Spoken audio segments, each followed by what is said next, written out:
Good afternoon, ladies and gentlemen, and welcome to Elmhurst Field on the campus of Elmhurst College. I'm Tim Calderwood alongside Tony Menestra. It's the CCIW opener today. Elmhurst at 2-1, welcoming the Vikings of North Park University, who, Tony, were a surprising 3-0 during the non-conference season. A lot of people are saying that North Park has taken some huge steps forward as a program, and this could potentially be the year that they end their basically 10-season losing streak in the CCIW. Obviously, Elmhurst right now with other ideas. The Blue Jays, in fact, right away saying we want the football to start this game. How about that? Sending a message right away, and they are stewing now after the loss 2 weeks ago at the University of Chicago. The first loss in really the last decade in the non-conference schedule. Their first September loss since 2002 for the Jays. They had 2 weeks to sit on it with the bye last week, had 2 weeks to prepare for this option offense as well. And Natoli with the kickoff for North Park. John Janis, Corey Tunn deep for the Blue Jays. We are ready for action on this Saturday here in Elmhurst. And Corey Tunn's leading the CCIW currently at 27.5 yards of return. It's a very, very short kick taken from the 27-yard line by an upback. On the return is George DiMaria, sophomore linebacker from Boca Raton, Florida. He'll set Elmhurst up with some decent field position, starting 1st and 10 from their own 35. Well, Joe Furco, number 7, is the signal caller. He's in his third season now as a starter, and he sits atop the CCIW after the non-conference schedule as the most efficient passer in the league through yards, completions, and passer efficiency. He'll fake a handoff, throw. It's tipped and intercepted on the first play of the game. Wow. Willie Sawyer with the interception for North Park, and a turnover on the first play of the game. Another look at it here as Furco's rolling. Just a bad bounce for the Jays as Sawyer takes advantage of it, puts North Park in great position on the other side of the 50-yard line. North Park 1st and 10 at the Elmhurst 36-yard line. In and out of the hands of the intended receiver, and we'll have our first look at one of the most efficient offenses in the CCIW, at least during the non-conference portion. The triple option attack of the Vikings, who this season have only thrown the ball 8 times. In fact, their quarterback is the leading rusher in the conference. He'll hand off straight ahead on the first play of the game, and a whole lot of nothing there. Well, the key to defending the option is patience. As you take a look here as the up back gives a little short motion, and it gives to the fullback. We'll see quite a bit of this action. You have got to be patient. It's a slow burn offense. 3 and 4 yards a crack is what's intended, but you have to maintain your discipline defensively. The big key is, can the defensive lineman, and especially Alfano at nose, keep the offensive lineman off the backers and allow them to scrape? It was Alfano with the stop right away on the carry from Hassan, the fullback for North Park. Picks up 2, 2nd and 8, 1 minute into the first quarter. In motion comes Barnaby. And Hassan will receive the call again. A whole lot of nothing straight ahead. Right now a lot of motion, but they're not going to the wings to start the contest. Testing the center of that defense, and the Jays are out there with their starting unit. They did not adjust the personnel all that much here in the off week. They're going to go with their starting 11. 2 weeks, a long time to sit back and think after a loss like what happened 2 weeks ago at the University of Chicago. Elmhurst outgained Chicago by over 200 yards in the ball game and really just shot themselves in the foot at some inopportune times, and especially when they were driving late to try and tie the score. 3rd and 7, spotted at the 33-yard line of the Blue Jays. Krebs is under center, and we have a delay of game for North Park. This could be a situation of just not really being used to having 3rd and long. Sure. And this is an offense that works entirely on rhythm and staying ahead of the sticks. 3rd and long for an option offense is all that much more difficult. Elmhurst defense up front, Justin Phipps and Dan Vicari at the ends, Pete Alfano in the middle. Linebackers, Ryan McGuire, Wayne Tuxson, George DiMaria. John Janis, Ryan Johnson, John Gruchot are the safeties. The corners, Mark Evangelista and Jamal Lane. It is a pass. Krebs is hit, but he has an open target, and it's in and out of the hands of John Barnaby. Krebs was headed the wrong way on that play. Here you see little play action look. Krebs drifting and just kind of floats it out there. Safety sitting on it. Great play on it. They'll have to punt. Off of the back foot on the pass attempt for Krebs, which, as we mentioned, is just the 9th pass attempt of the season. Mark Howard is the punter for North Park. Pretty good one. He's been averaging about 38 yards a kick. He won't need all of that here. He's yet to pin one inside the 20, and he'll aim it out of bounds along the near sideline. Where will they mark it? Good job by the Blue Jay defense rising to the challenge. They'll spot it at the 11. Our officiating crew this afternoon. Brad Richardson, the referee. Jerry Mansilla, the umpire. Chuck Graber, head linesman. Tim Kelly, the line judge. John Bork is the side judge. Mike Kaufman, field judge. And Glenn Jackson, the back judge. So after an interception on the first offensive play, Elmhurst returns to the field. Backed up to their own 11, 1st and 10. Furco gives Scotty Williams, huge hole, straight ahead, first down yardage. And Scotty Williams last week finally broke out for his first 100-yard rushing game of the season. I did not think we'd wait until week 3 to say that as you take a look at it here, cutting through on the zone cut. But Scotty Williams is going to get a heavy dose today. Here he is once again. They'll spot him actually short of the first down, a gain of 9, but he should have the first down here on his second carry. Up front, Elmhurst with Charlie Hamaki, Brett Virgil, and Chris Kirkpatrick is the center. On the right side is Peter Stamos and Adam Smith. Tight end is Griffin Gibson. Receivers, Rodney Payton, Corey Tunn, Joe St. Peter, Scotty Williams, the lone back, Joe Furco, the quarterback. Furco hands to Williams again, and a huge hole. Williams is off to the races, crossing midfield to the 30, to the 20, chased down from behind by Sawyer at the 16. A huge run for Scotty Williams. Well, they got a big crease right off of Stamos here on the right-hand side, and Scotty explodes through the line of scrimmage, just dragged down here by Sawyer at the end, but the pace of the offense, as you'll notice here, as Scotty gets a blow coming off the field, the pace of the offense is already at the line of scrimmage, and they're ready to run a play before the play clock has even started. 11:50 first quarter. Play action. Furco with all kinds of room. Rolling right. Pass is caught by Payton, but he is just shy of the goal line. Roddy Payton has grown up a lot this season. He is Furco's go-to guy. He has 17 receptions on the year. As you get a look at the play action here, he's quickly climbing the ranks, too, into some of the all-time greats in the receiving totals. 13th all-time in Elmhurst history in receptions. Handoff straight ahead and in for an Elmhurst touchdown. Andrew Tubeck, the ball carrier, the 2-yard dive, and the Blue Jays with 11:32 to play in the first quarter. Strike first. Well, how about that for an answer? The defense comes out, shuts them down 3 and out after the Furco interception, and Joe leads him back down the field in 4 plays. Keyed, of course, by the big Scotty Williams run. 3 runs and a pass on the drive. Trevor Spaulding on to try the point after.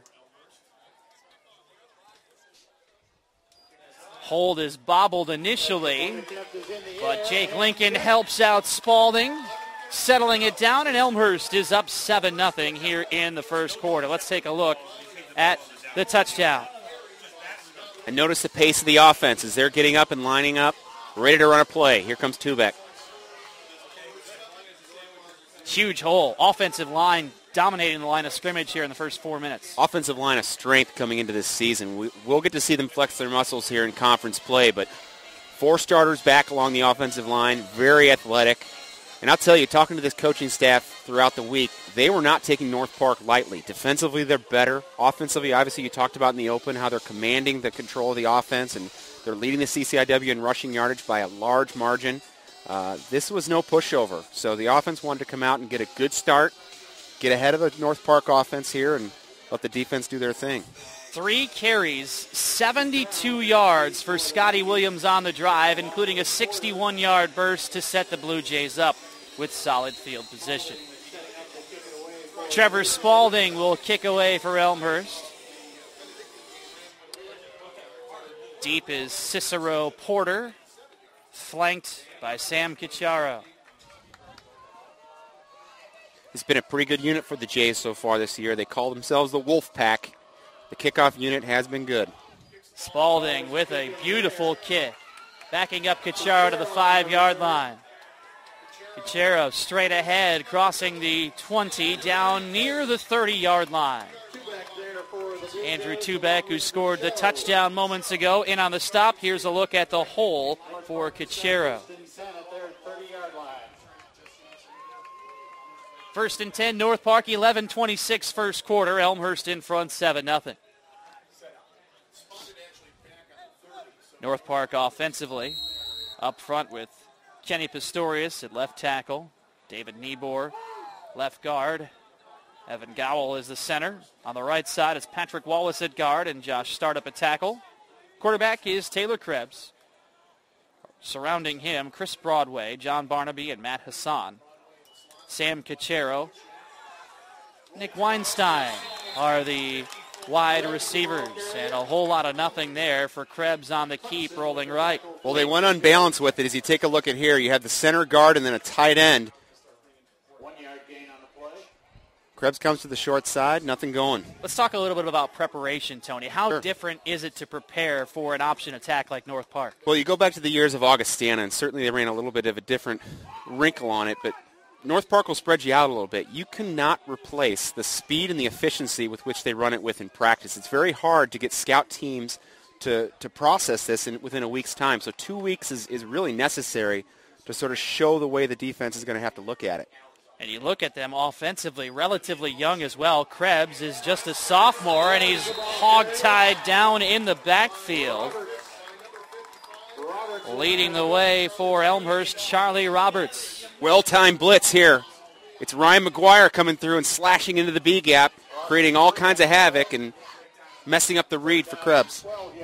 A whole lot of nothing for North Park on offense so far today, and we're only 5 minutes into the first quarter.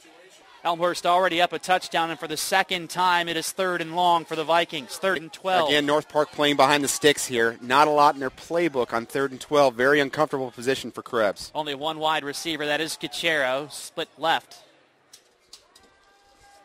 Krebs with motion, options out to the right side, hit initially, spins away, and is dropped at the line of scrimmage. I'm going to tell you right now, North Park, as you get another look at it here on the reverse option, very successful in the non-conference, but they have not seen speed like they're going to see here today at Langhorse Field. Krebs that time just snowed under by blue jerseys. Charlie Roberts again leading the way, and Howard will punt for the second time today.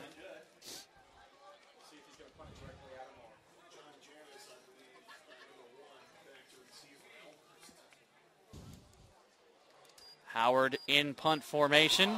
A lot of pressure coming. His first punt was only 26 yards. It bounces at midfield and is down on the North Park half at the 49. A short field for Elmhurst to start. Boy, Howard took his time getting that ball off at the end of his foot there. Tubeck is the fastest guy on the roster for Elmhurst, and he almost took it off his toe. 9:09 first quarter. Elmhurst up a touchdown with the ball.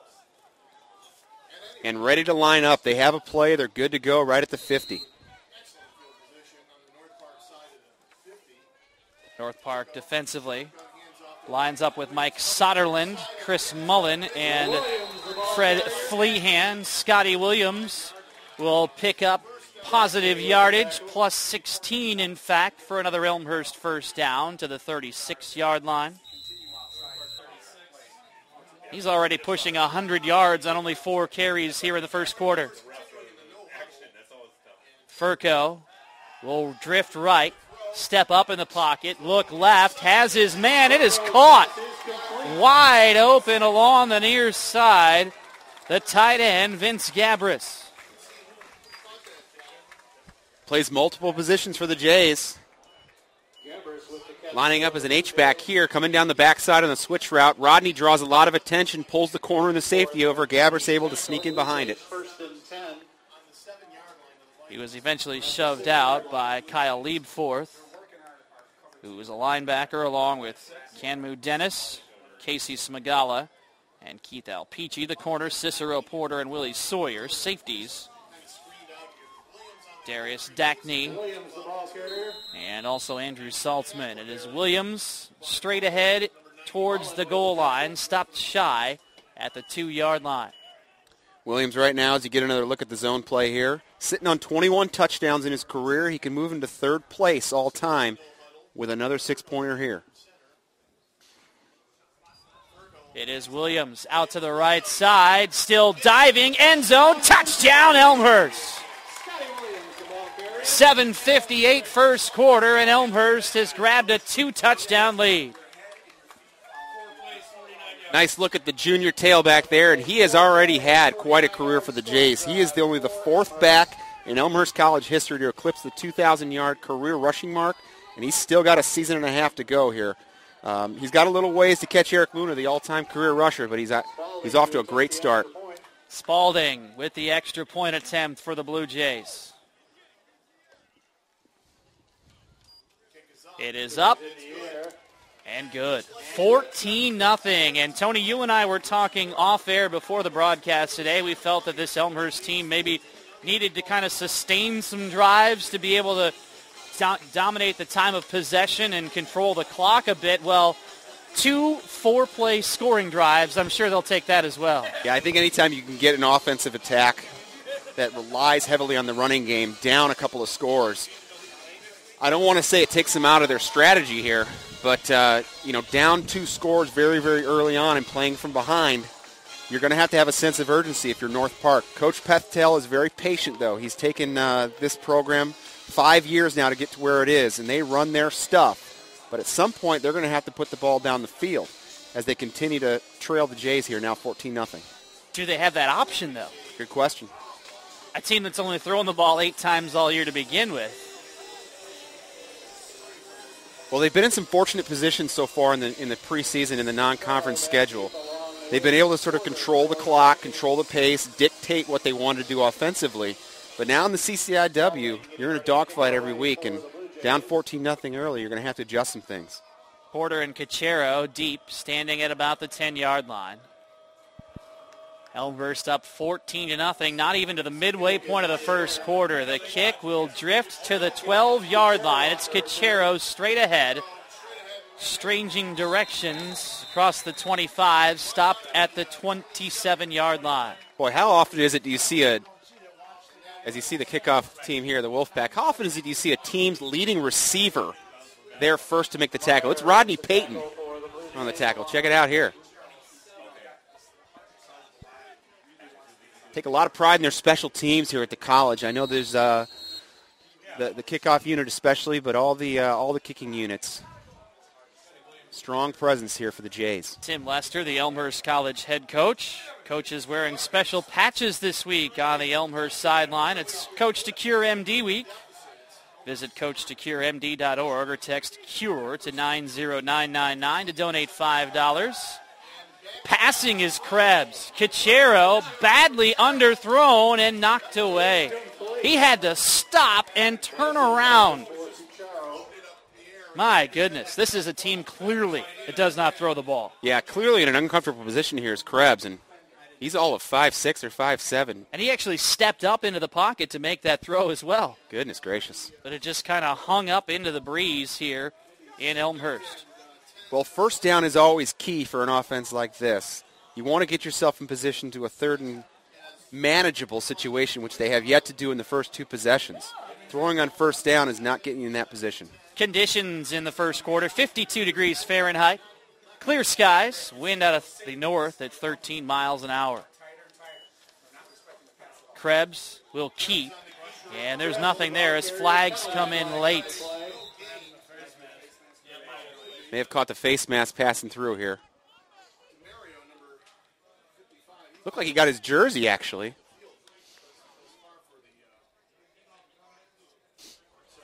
Well, we see some last-second shifting from the defense. Penalty, number 45, Elmhurst. 5-yard penalty, second out.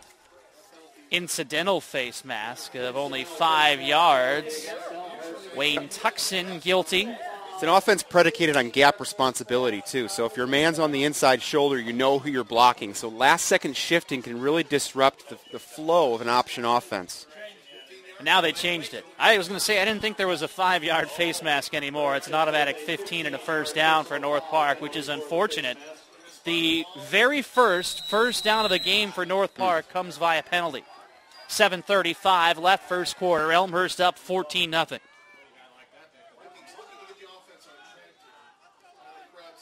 Krebs calling out the play. Elmhurst stunting up front. And Krebs will keep. Dropped behind the line of scrimmage by some outstanding Elmhurst defense. First on the scene, George DeMaria. Yeah, again, the speed at play here. Look at the discipline by the defense. You see the outside safety taking away the pitch man. They're crashing down on the fullback, and Krebs is having to pull it. Maria makes a play in open space. And another thing we were talking about before the game, Tony, stopping the triple option. The linebackers are such a big key. They are. As you'll get a good look at it here based on the angle of the camera here, you'll see that they've removed their defensive lineman directly off the line of scrimmage. They're giving them some space to read here and not allow the linemen to get up to the backers. Krebs passing. Pressure coming. Slips away from one. Rolls left. There's an opening. Keeping, diving ahead near midfield. A gain of about 8 on the play. Sets up 3rd and short with John Janis in for the stop. One more look at the play action. As Krebs seems very anxious in the pocket, it's not a very comfortable position for him to be in. You mentioned they've only thrown the ball 8 times so far. But it seems as if their best play is just getting Krebs out in green space. 6:05 first quarter, 3rd and 4 for North Park. You would think a running situation here. For your bread and butter. And they'll check down. And the play clock has not started here. Pitch right. Broadway. Stopped. Maybe a yard on the play. I'm going to tell you, take a look at John Gruchot if we get another look at this, number 10. He's the free safety running the alley, and this is exactly what you're going to ask your free safety. Coming downhill. Look at this. Boom. Point of attack. Got his head across. Great play by the safety. Well, North Park did pick up a first down, but it was via penalty. They are stopped. 4th down and 3. And we'll see the punter again for the Vikings. Good spot for a fake here, midfield. Mark Howard, all kinds of pressure from Rodney Payton. He'll seek the right sideline, and it'll bounce at the 20. And it'll be spotted there. Vikings coming in with a lot of energy today. Certainly feeling confident in themselves. They've struggled in conference play. The better part of the last decade have not won a game in conference since '99. Certainly a lot of confidence coming in off the offseason, but today the Jays are putting it on them. Scotty Williams, just shy of 100 yards. It would be his second 100-yard game of the year. Here's a burst up the middle. Williams with first down yardage, gains 12 out to the 34. Along with Saltzman. And quickly back to the line of scrimmage. Blue Jays run the pistol. Williams again, plenty of room. Boy, he's getting 6 or 7 yards before he's even hit, and the ball comes loose. The pile is on. Who comes away with it? The umpire right in there searching. North Park football. Second Elmhurst turnover today. And second fumble by Scotty this year already. He was a guy that did not have problems securing the football last year. You take a look, big gash off the right side, helmet on the ball, came out. Now Scotty is a kid that's very explosive with the football. He's been very, very consistent not turning the ball over, but that was the problem last week. You mentioned 2 key turnovers for the Jays last week. Really sparked the Maroons' upset. 4 turnovers overall, down to the Jays. 2 turnovers in the first quarter. Down to 4:39. Elmhurst up 2 touchdowns, but North Park will start for the second time on the Elmhurst half. 1st and 10 from the Blue Jay 41. We'll see if they get back to grinding it out here. Krebs to pass. Stepping up, slinging left, overshoots his wide receiver, aiming for Weinstein.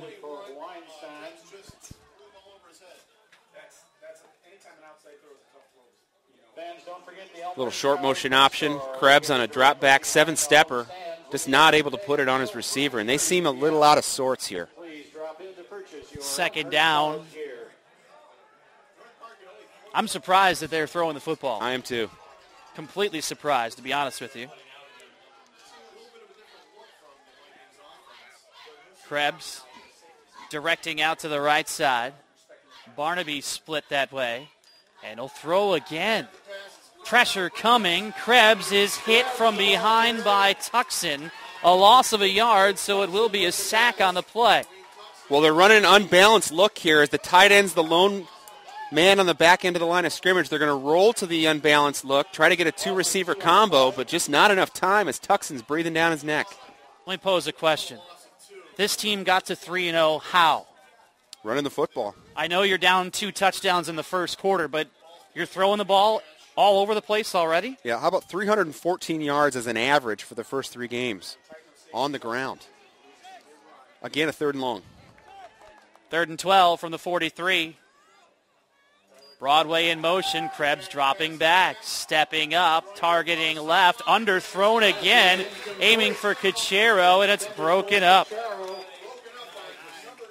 They are having a lot of trouble with the speed here. Ryan Johnson in on the breakup. Deep drop by Krebs, and he is not setting his feet. He's drifting as he's throwing across his body and across the field. That's a recipe for disaster. So many have been underthrown here early. Krebs has yet to complete a pass. He's 0 for 4. And it'll be Howard punting again for North Park. He's averaged 25 yards on his first 3 kicks with 3:43 and counting here in the first quarter. The left-footed punter backs up and pins it inside the 5. Corey Tunn let it go. It'll be marked at the 5-yard line. The first inside the 20 this year for Howard. Well, coffin corner action. Well, as a punt returner, you usually put the back of your heels on either the 5 or the 10-yard line. And if you can't feel like you can field it, you let it go. But a great job by the punter that time.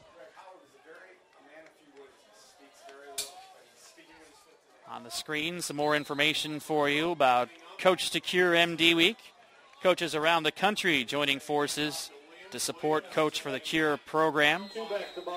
All coaches at Elmhurst wearing patches on their sleeves today to raise awareness of Duchenne muscular dystrophy. You can donate $5, Coach to Cure MD, by texting the word CURE to 90999, and can also visit coachtocuremd.org to make a donation. Pick up a 5 on the play, 2nd and 5. Tubeck receives the call. He'll chop a few off of that 5-yard margin. It'll be a 3rd down for the Blue Jays. Well, right now the Jays are really doing North Park all the favors. The only 3 positive plays for the Vikings so far have been 2 turnovers by the Jays and a penalty by a 1st down. So the Jays have to tighten it up. First 3rd down of the game for Elmhurst. Tubeck, off tackle right side, close to the sticks. They'll signal 1st down, gain of 3 for Tubeck, and the Blue Jays move the chains. Huge advantage of the no-huddle offense is you take a look at the defense with hands on hips looking to the sideline is you can't allow the defense to substitute. Running a play here already. Tubeck out of the backfield is tripped up. He'll gain 3 out to the 19-yard line. They're not really giving North Park an opportunity to adjust defensively at all. Exactly, and that's the other thing. You don't have time to get your exotic schemes in, so you have to run a very vanilla front. Personnel either. Can't even change bodies. Here's Tubeck. Great seal block. Tubeck tackled by the last man who could have stopped him across the 35-yard line. A huge hole for Tubeck. Darius Dackany with the stop. Griffin Gibson did a great job coming across in motion, sealing off the defensive end there, allowing Tubeck the green space. 1st and 10 for the Blue Jays, down to 2 minutes left in the quarter. A new ball carrier here as up the middle receiving the handoff is Griffin Gibson, the senior out of Michigan. Yep, getting a look at the veer look here. This is a nice little wrinkle they've added this year as a part of their package.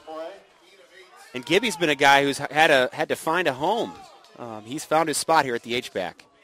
Picks up 9, 2nd and 1. Furco passing. targeting the left side, just out of the reach of Josh Gentile, who was covered on the play. A freshman. Sawyer with the coverage. Covered by Sawyer. Good looking throw, though, from Furco. He put it in only a spot where Gentile had the chance to make the catch. 1:30 left in the opening quarter, 3rd and 1. Here's Tubeck fighting, and he will pick up the first down at the 49-yard line. Great job by Tubeck to drive through, get the yard necessary, and this is Tubeck's drive here. Spun off of El Peachy initially, and now Tubeck heads to the sideline.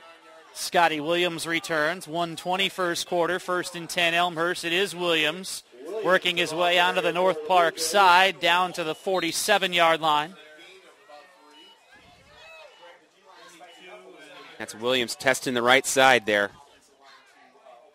Stamos and Adam Smith over there at tackle. 1 minute left. 14-0 Elmhurst first quarter. 2nd and 7 from the North Park 47. Williams trying to work his way into 100-yard territory. Sidesteps a tackle and falls ahead following a gain of about 4. It'll set up a 3rd and 2. Saltzman with the trip up of Williams. Saltzman with the initial hit. Al Peachy in to help out. 3rd and 2 with 30 seconds left in the quarter. Boy, take a look at the defense. Standing straight up, hands on hips. They're already gassed. Furco will roll right. Now he'll step left. Plenty of time. Trying to run. Throws it out of the reach of his intended target, Corey Tunn. That was actually Chase Hamby on the far side. Very little pressure here by North Park. They rush 3. They decide to cover with 8. A little late pressure there on Furco, but unable to find a receiver. A couple of pancake blocks in there for the offensive line. The offense remains on the field, 4th down and 2. Furco's very adept at the pooch punt here. We'll see if he has that option.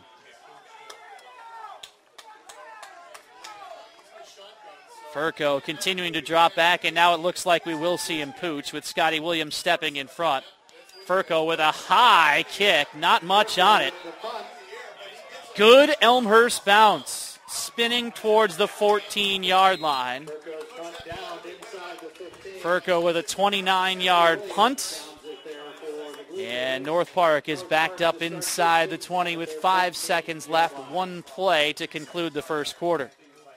This has been something that Joe's done now for a couple of years. It forces the defense to have to stay on the field and honor the personnel.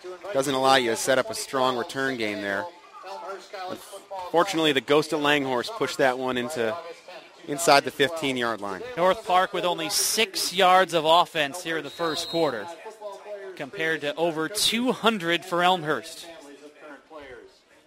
1st and 10 for the Vikings. Last play of the first quarter upcoming. It's Broadway in motion. Krebs will keep. And he falls forward for maybe 2 as the quarter comes to an end.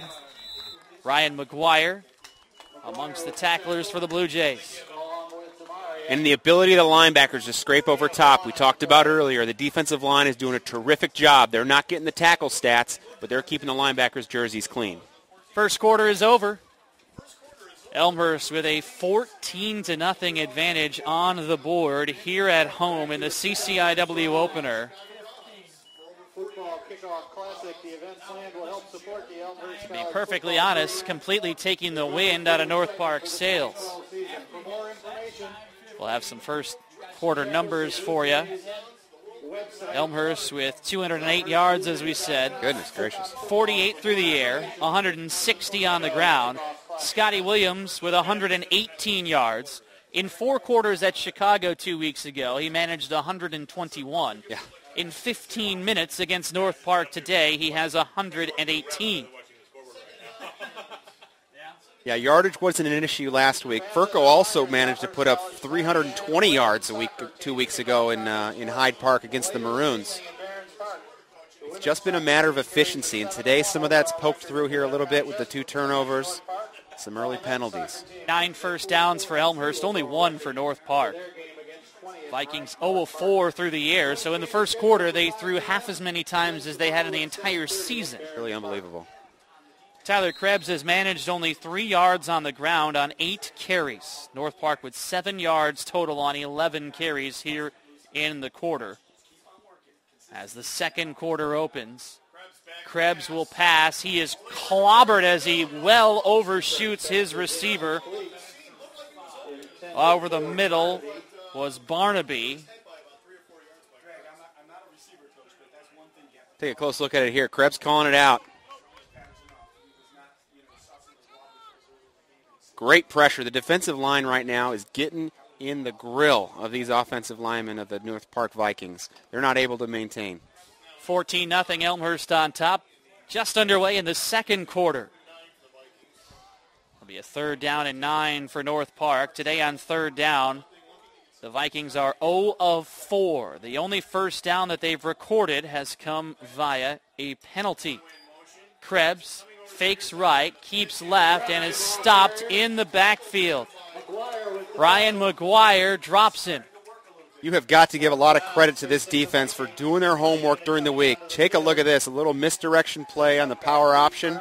Great job by McGuire and the rest of the linebackers, able to read it. And what might have been were it not for 2 Elmhurst turnovers in the first quarter as well. Got to protect here. North Park has not done a good job up front, a little bit lackadaisical in their special teams so far. See if Elmhurst can get a hand on it. Howard only averaging 28 yards a punt over his first 4, but he's twice pinned the Blue Jays back inside the 20. All kinds of pressure coming after a low snap, and this is a great kick. Tunn lets it roll inside the 30, continuing to bound to the 22-yard line. That is extremely fortunate for the visiting team here. Andrew Tuback. 62-yard punt from Howard. Oof. Rodney slipped off the get-go here, and punter able to get a good leg on it. Tunn not fielding it, allowing it to drift inside the 25-yard line. Furco signaling the play. He has 3 wide with Williams as the back. Well, pretty vanilla look here for the Vikings, a straight cover 2 shell. Furco gives to Williams. Williams with 8 more to his total. Tim, I got to tell you, I know the Vikings are scared a little bit of some of the speed that the Jays might have to offer here on the outside, but you've got to get another safety down in the box. Playing 7-on-7 up front with Williams is not going to slow him down. Scotty Williams, just the 4th player in Elmhurst history to cross into the 2,000-yard marker. The pass is tipped as Williams waits and catches the pass, but he's dropped for a loss of 2. Now to head to 3rd, he only needs 223 yards, and he's already over 100 today. Loss of 3 on the play. He's been catching the ball a little bit more often this year, too. He's already got 12 catches on the season. Furco will keep himself towards the first down marker. Let's see what the spot is. This will be close. First down. Furco with the rush out of the pocket. Way to pull it down. Headsy play by the junior signal caller. 1st and 10 from the 33. Scotty Williams, 3 yards before he's even touched. And what's amazing about the pace of this offense is you're getting a look at the replay here. The offensive line is already ready to go. They're actually waiting on the official to set the ball down before Kirkpatrick comes over it. 12:42 first half. Furco with an option look. He'll keep. Hold it down. Furco spinning away, crossing the 50-yard line. Taking a page perhaps from North Park's playbook. Well, I don't think Joe Furco is going to win any 40-yard dash competitions, but he's effective enough here to get on the edge. As the defender slips, takes away the pitch, Furco headsy enough to tuck it down and get the first down. Pretty good spin move to work his way around Cicero Porter. And the hustle offense for the Blue Jays forces North Park to take a timeout. 12.5 left in the first half. Elmhurst with a 14-0 lead. Yep. Rushing touchdowns from Andrew Tubeck and Scotty Williams, who has already crossed over 100 yards in the ball game.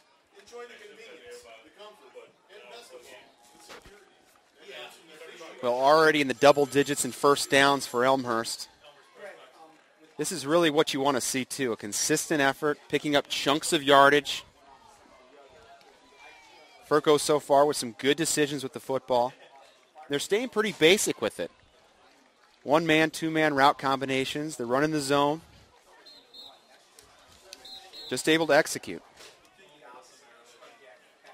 North Park taking the timeout here. I'm Tim Calderwood alongside Tony Menestra this Saturday afternoon from Langhorst Field on the campus of Elmhurst College. Elmhurst has had 2 weeks to think about a heartbreaking loss to the University of Chicago. North Park, meanwhile, enjoyed their bye week. At the same time, Elmhurst fell to Chicago. They recorded an emotional home victory over Washington University in St. Louis last week. Good victory for them. Furco hands to Tubeck. Quite a hole kicking out to the left side. Tubeck will gain 9 yards on first down. Another great job by Gibson sealing the edge there. He's joining with Hamoki on the left side. Take a look at it here. Tubeck able to read it and bounce it. The great thing about the zone running game is you have 3 options. You press the hole, you cut it back, or you bounce it outside. Tubeck using his speed there to get to the edge.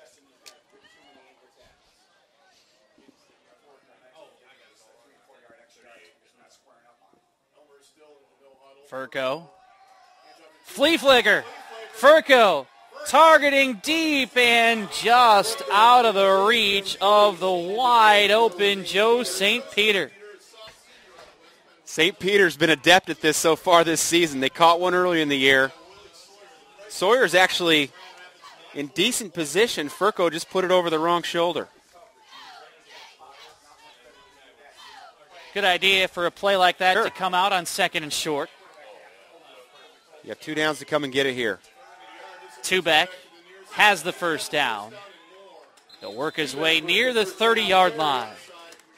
How about the job the left side of this line is doing here? Take a look at Brett Virgil and Hamoki just gashing holes open for Tubeck and Williams.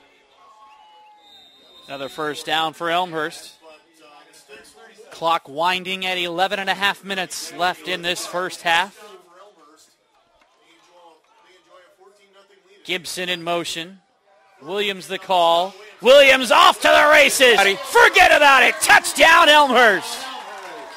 32-yard drive from Scotty Williams for his second touchdown of the game. We're going to get another look at it here. Take a look at the acceleration that number 20 has once he gets through the line of scrimmage here. A little too tight end action. They're running the zone. Presses the crease, and he is gone. Safeties take bad angles, and Williams is in for 6.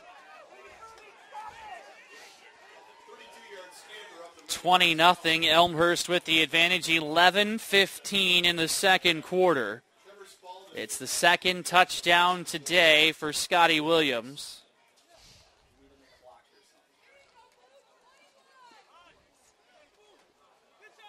Spalding's point after attempt. A little bit of a low snap. He'll hook it into the left post. 21-0, Elmhurst with the lead.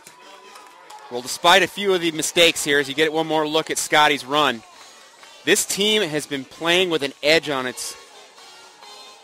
Here we go. Here's Scotty taking another score here. This team has been playing with an edge here with 2 weeks to go to stew on a loss at Chicago 2 weeks ago. You wonder how they're going to come back and come into this week.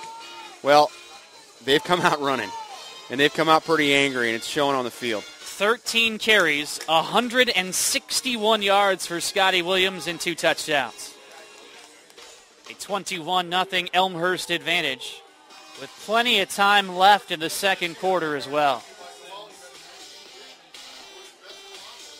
Certainly North Park a little deflated here. A lot of confidence. Flying high after their 3-0 start. Unbeaten in non-conference play for the first time since 2005. Elmhurst has won 10 straight over North Park. Tony, you were a member of the last team that suffered a loss to North Park. I'll tell you right now, you'd go into that North Park week, and it was a coin flip, year to year. I think we split the 4-year series with them. But the two programs have gone in two completely different directions here. Elmhurst has risen to the level where they can compete week to week with the powers of the CCIW every week. Spalding short, bouncing at the 25-yard line, collected there.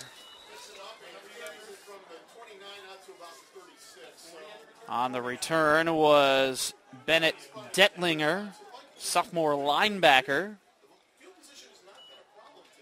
Starts out North Park at the 35-yard line, but the Vikings have only 7 yards of offense in the game so far. And I'm with you, Tim. I am shocked that they have abandoned basically the running game. They may have seen some things tactically up front that they felt like they had some disadvantages, but that the fact that they are averaging over 300 yards a game on the ground and they refuse to run the football is shocking. It will be a run here. A fullback straight ahead. Kick. Andrew Kick, his first carry. Gains 4 yards. Maybe not getting so fancy with the option is the way to go. Sure. Just let it go straight ahead.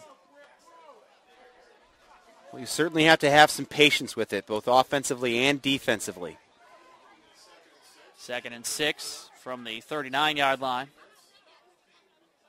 Blue Jays show blitz. It's Kick again, and he'll fall forward for a yard out to the 40. Fool me once, strike one. Fool me twice. Yeah. Strike 3. Well, I'll tell you here, the quarterback's read is being messed around with by the defense a little bit. A lot of slanting, a lot of gap slashing by the blue shirts here. As a quarterback, your initial read is that 3 technique. If the 3 technique is down, go ahead and give it to the fullback. But some of the movements up front and some of the stunts the Jays are using are confusing Krebs. 10 minutes left. First half of play. Elmhurst up 21-zip. Motion. Krebs dropping back, stepping up, running. He'll have the first down for North Park today. Ball's out. Free. Elmhurst scoops it up at the 40. Down the near sideline heads Jamal Lane. Sidestepping tacklers and diving into the end zone for the touchdown. Great block by Janis. Janis got out ahead of Jamal and let him down there. Great play. A 60-yard return on a fumble for Jamal Lane after North Park recorded their first down on the offensive side. Yes, they had recorded another, but that was by a penalty. We'll get a look at the replay in a minute here after the extra point from Spalding. Krebs refused to go down there. Credit him for the effort, but just not able to tuck the football away. Ball came popping out. Heads up play by the second-team all-conference performer in Jamal Lane. The junior corner scooped it and scored it.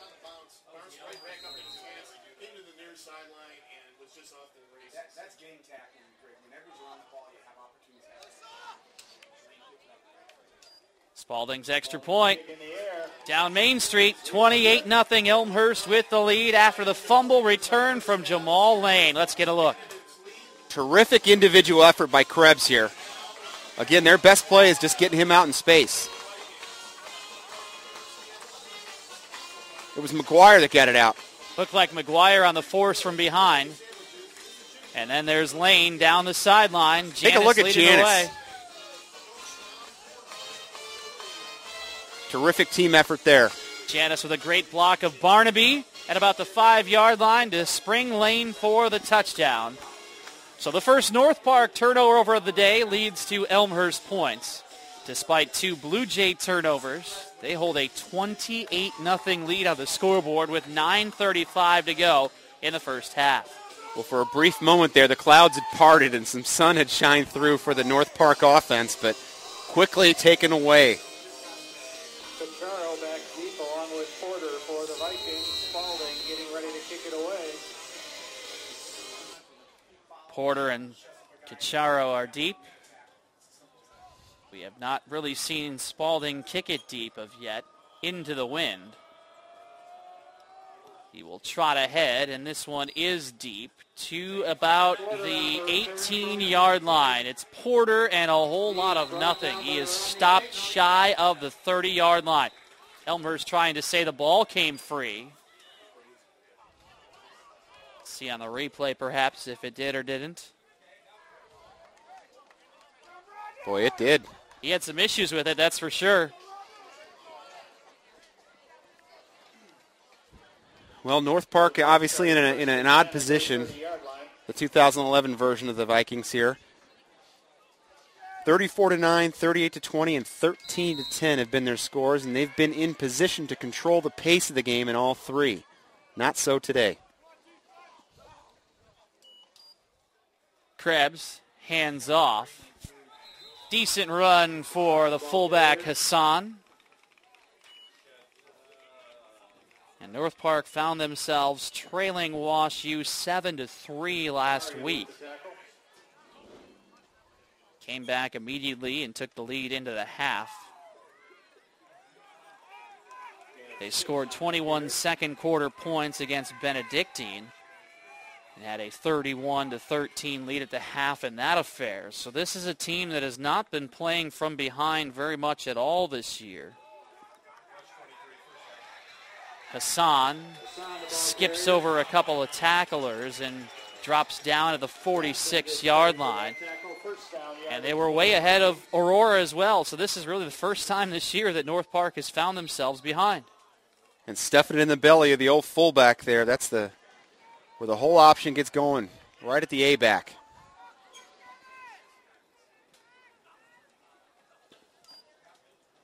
Why not stick with it? Picking up 6 yards on the move straight ahead is Hassan. The Jays right now are guessing a little bit, slashing into the B gaps. Got to play stout up front. 2nd and 4 from the 47-yard line of Elmhurst. North Park is moving the football on this possession, trailing 28-0. Again, it is the fullback Hassan. He'll pick up 2, shy of the first down to the 45 with 7:55 left in the opening half. The front three of the Jays have been doing a terrific job here. We haven't called their names much, but right now it's they're doing a great job controlling the line of scrimmage, allowing the linebackers to scrape. Alfano's been terrific at the nose. 3rd and short for North Park.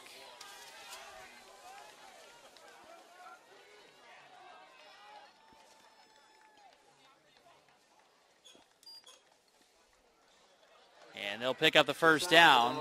Hassan gaining 5 to the 40-yard line. Well, you wonder where this was in the first quarter. That's what I'm saying. They're just pretty much giving it straight ahead consistently here. Yeah. And this seems more like what we've seen on film from the Vikings so far this year. This is more in their personality. First 3rd down conversion for North Park today. They had been 0 of 6. Moving the ball to the Elmhurst 40 with just over 7 minutes left in the second quarter. Krebs will keep this time. Ball pops free. Could it be another defensive score? Andy Vicari. Vicari on the move. 20, 10, 5. Touchdown, Elmhurst. The young man from Grand Rapids. He is out of breath, but he's happy to score the 6.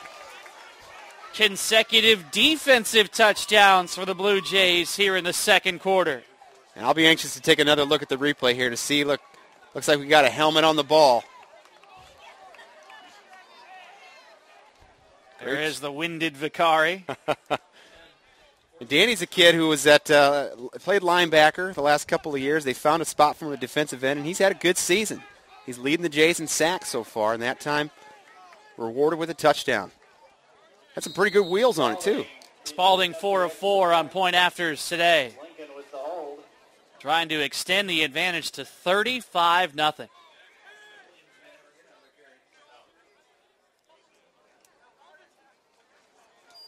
Spalding's kick up and good. 35-0 with 6:50 to play in the first half. Elmhurst in control. Let's take a look. Short motion, straight option again. Krebs this time. Yep, ball came out.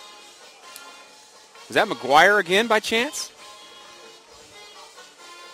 May have been. Let's see if we can get one more look at it from Glenn, our producer-director here today, as the Blue Jays hold a 35-0 advantage on the scoreboard. That was a 60-yard run back for Vicari. There we go.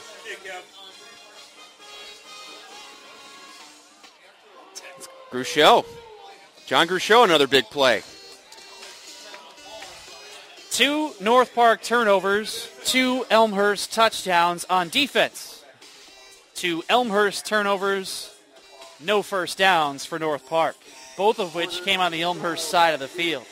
35-0, the Blue Jays with the lead. Vicari with the score on defense after Lane brought it back. Well, you love the attitude the Jays are carrying with them into this game. They know the CCIW begins today. They're playing with some urgency.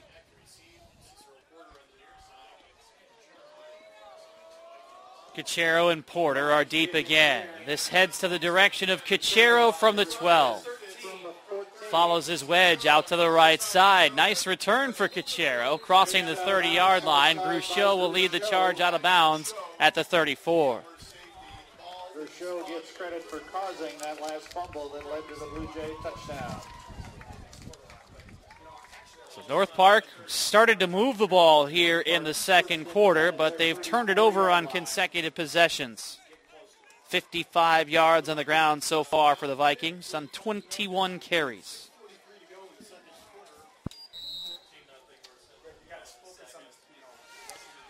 Well, the Jays are no strangers to scoring. They rank 6th in the nation, averaging 46.7 points a game so far. Not hurting that average so far today, Tim. 33-26 was the score last week at Chicago, but this first half kind of reminiscent of the Olivet game in a way. Krebs keeps option right. He will hang on to the football this time, crossing the 40-yard line after a gain of 6. Wayne Tuckson stops him. Well, the turn of events here is not all that dissimilar to the way the game went last year up on Foster Avenue on the north side of the city. The Jays ripped off 45 consecutive points to win 45-0 after a scoreless opening quarter. So a slow start today, and just charging here again for the Jays. Remember, the Elmhurst offense turned the ball over on the first play of the game. 2nd and 4 from the 41. Bates is in motion. And McGuire. Broken play again. Fooled absolutely nobody. It's on the ball carrier. McGuire with the tackle. He couldn't even hand the ball off. Great read that time by McGuire, slashing through the B gap and able to make a play at the point of attack. 35-0 Elmhurst with the lead. Here's another look again. Look at the penetration from McGuire. Krebs couldn't even get rid of the ball. There's not a read there you can, as a quarterback, that you can really get away with there. 3rd and 6. Good figure passing situation here for North Park. Krebs has yet to complete a pass. Instead, it's Hassan, and there's nothing. 2 yards to the 41. He tried to leapfrog a couple of tacklers, but Charlie Roberts held him down. Well, great job by Roberts and crew up front, able to submarine the white jerseys and not allow any push.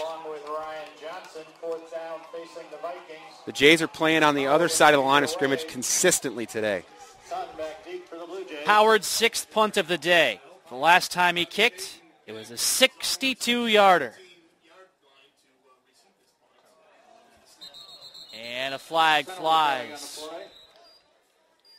Been a relatively clean first half here at Elmhurst. Now, they may have got Janice on that one. If it's a penalty against Elmhurst, it could lead to a first down. And that seems to be the indication. Let's take a look, Tony. What do you see here? Yep, jumping. Well, they've moved Janice up from the return position into a spot along the front line. They must like something in their block game. Janice that time a little antsy.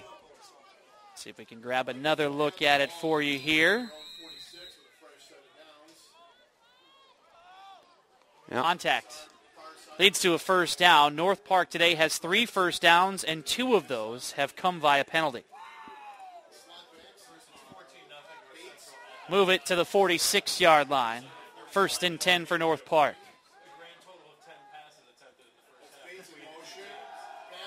And a pass pass to Cachero. Boy. Underthrown yet again. Cachero will work his way towards the 49-yard line. With the tackle. Cochero coming into today as you take a look at the little sprint out. Cochero today accounted for 2 of the receptions of the 4 completions. But 105 yards, Tim. Had a touchdown, a big one, a 52-yarder. First completion today for North Park. Picks up only 3 yards. 2nd and 7 with 3:38 left. Krebs fakes right, tries to change direction, and sticking with him is Roberts. Great pursuit. A broken play, and Roberts stuck with it to drop Krebs. Otherwise, you'll see in a moment tons of open space. Right. Drifting. Krebs this time maybe getting a little too frisky on the edge, but Roberts, great job to stay home. He's been busy today. He has, and he's moved down from Second-string linebacker. defensive end. They want to get him on the field. He had a heck of a Lakeland scrimmage, and they're just looking for ways to get him involved. 3rd and long. 3rd and 12 with 3 minutes left in the opening half. 35-0, Elmhurst the lead. Krebs directing the play under center. Someone's going to have to block Janis off the edge. Rolls right on an option, keeps, falls forward for maybe 3 yards. And there is number 1 right on cue. Take a look at this. They run option away, don't account for the backside safety, and he makes the play from behind. That is an all-conference player making a play. 3-time all-conference. 4th and 10. Corey Tutton back deep for the Blue Jays. Corey Tunn stands at the 12-yard line. Mark Howard twice has pinned the Blue Jays inside the 20-yard line. They'll milk every bit of the play clock here. Down to 10 seconds as the snap comes. Pressure from Peyton. Howard falls down. And another penalty is going to hand the Vikings a first down. That is a very soft call by the back judge here. Rodney Peyton comes through and the play is over, walking past the punter. As we'll get a look at it.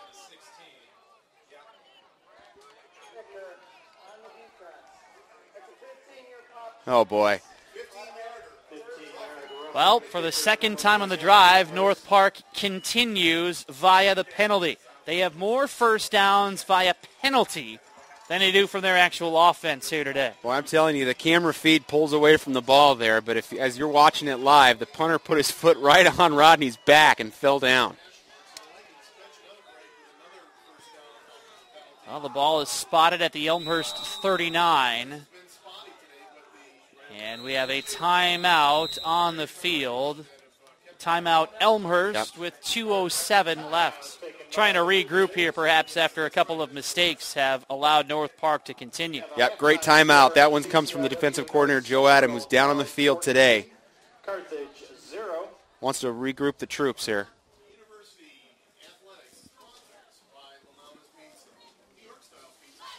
Again, the Elmhurst coaching staff today wearing special patches. Coach Lester and his staff among more than 500 universities nationwide who joined forces to support the Coach to Cure MD program. Patches on their sleeves to raise awareness of Duchenne muscular dystrophy. You can get involved by donating $5 to Coach to Cure MD. Text the word CURE to 90999. You can also visit CoachToCureMD.org to make a donation. The information is up on your screen. What a job these coaches have done today to get them prepared, get the Jays prepared for this option attack. The defense has been very sharp. 35-0, Elmhurst in front.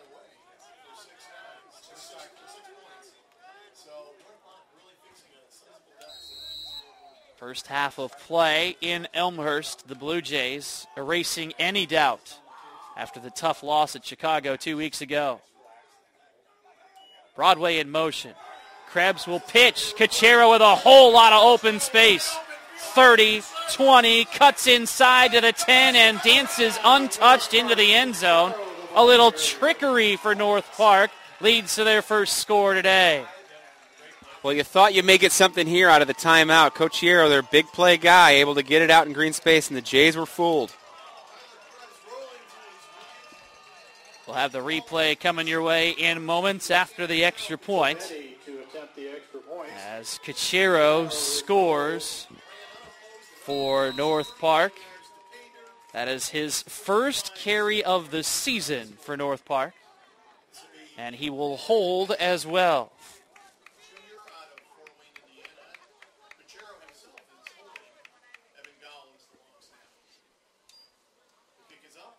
Kick is in the air. Cabetti with the extra point. No good. Two-time CCIW Special Teams Player of the Week. Misses here. Let's look at the touchdown. Now I'm looking at the backside here. Ryan Johnson gets way too far overlapped, the front side safety. Not able to make a play to recover. Evangelista there. Run off by the backside lineman. Cocchiaro able to put it in for 6. You have everybody buying the move to the right. That's where the offense was headed as well. Cachero sneaks in from behind, and the flip leads to the score as North Park records a touchdown here late in the first half. 1:58 remaining. That touchdown set up by a pair of Elmhurst penalties to lead to the 39-yard score from Cachero. Yep. And both on the punt team. Both on the punt return team. The first by Janis, the second by Rodney Payton, I suppose.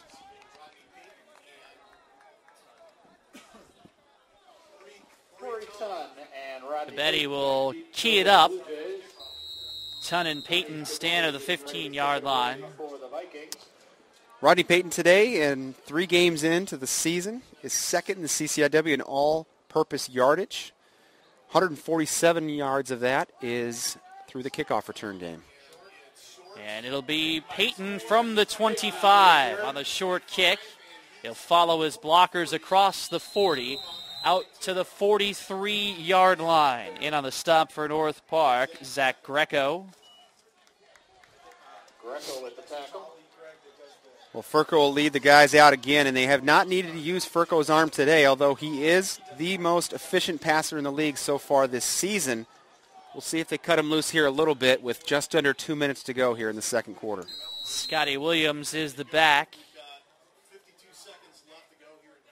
An ace formation look with Furco dropping back. Handing to Williams. Right into the wall of North Park players. Crossing the 45 out to the 46-yard line, a pickup of 4. Well, one of the fortunate things about running the no-huddle offense is your base attack is that you're always in the no-huddle. You're in the 2-minute offense every point in the game, so this is natural territory for the Jays. Minute and a half left. They'll run play action. Furco rolls left, throws for Tun, incomplete. Furco's been pretty good with his legs today, 21 yards on 2 carries. Had an option to keep here as well, I felt. Well, they run a little high-low action, occupy the corner in the cover 2, and ask the safety to get over top on Tun. That time, Furco did not put it on his receiver. 3rd down. Furco to pass. Slings it out towards Williams, who makes the catch and falls behind the line of scrimmage, a loss of 2. Almost a lateral there. Yeah, conservative call here by Coach Lester here. A designed swing pass there, looking to get Scotty out in open space. They'll bring the punt team out. It is the first punt for the Blue Jays today. Surprised North Park has not forced the issue with a timeout here. Sean Sullivan punting with under a minute left. And Sawyer back deep for North Park. Sullivan's kick. Decent kick into the air, angling towards the 22 where the fair catch is made by Cachero. North Park takes over with 37 seconds left. I don't know if there's any more trickery. This would be the time to try it. Well, you have to be patient, read your keys defensively. Obviously limited resources for the North Park offense in the passing game here. Can't allow Coach Yarrow to get in behind you. Joe Furco had a squib punt earlier. It's the first time we had seen Sullivan today. 37 seconds left. Looks like North Park will run the offense here. It'll be a pass to the near side and a wobbly. Great catch by a Blue Jay coach, though. I don't think that's what he was looking for there. Just a three-step and heaver by Krebs here. I don't know that he was even touched. And you've got to be careful of North Park here. Elmhurst has got you pinned in deep. You're stopping the clock for them. I'm not so sure if I'm Coach Pethill. I don't just run the option and get out of the half here. 35-6, and North Park will receive to start the second half as well.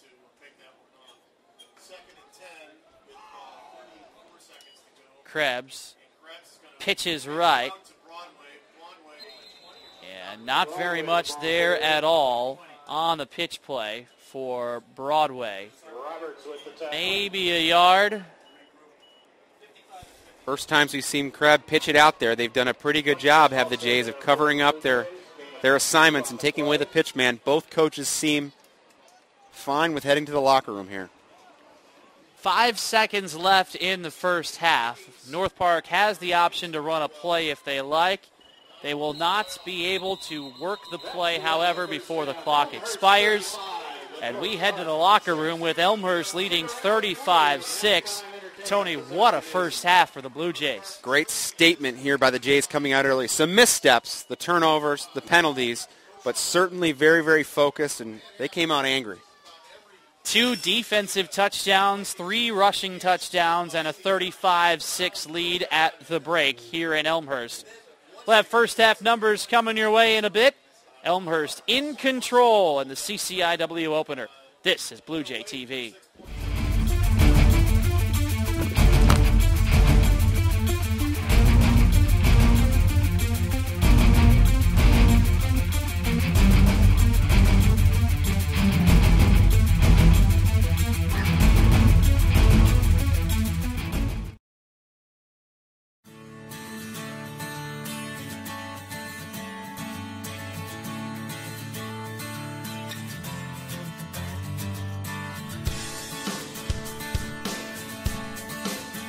College only happens once. You need to know what you're getting into. That's why we made this video. We wanted to give you an idea of what you might choose to get into at Elmhurst College. We went around the campus with a camera for a full school year and asked people what they thought about the place. We didn't plant anybody and we didn't script anything. We just asked questions. We started at new student orientation. I chose Elmhurst because the campus is really nice, first off. I like it a lot, and it's really close to Chicago. I like Chicago. The reason why I chose to come here is the smart classes and the atmosphere. The people here are friendly, and I just love it. Nicest campus I've seen anywhere. Like, I visited a lot of other schools, but, this one just had, all the trees. They had the atmosphere. All the people I've met have been really, really friendly. It's a beautiful campus. It's a beautiful campus. Lots of plants, lots of friendly people. And they're just so helpful. Everyone wants to help you out to get to where you need to be. Come on in, everybody. It's good to have you here. It's just going to be a fun year all together. Meet lots of people, hang out, go downtown a lot.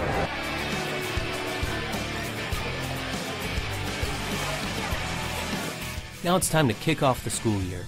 That means going to class. You've been doing that for years already, but classes at Elmhurst are a little different.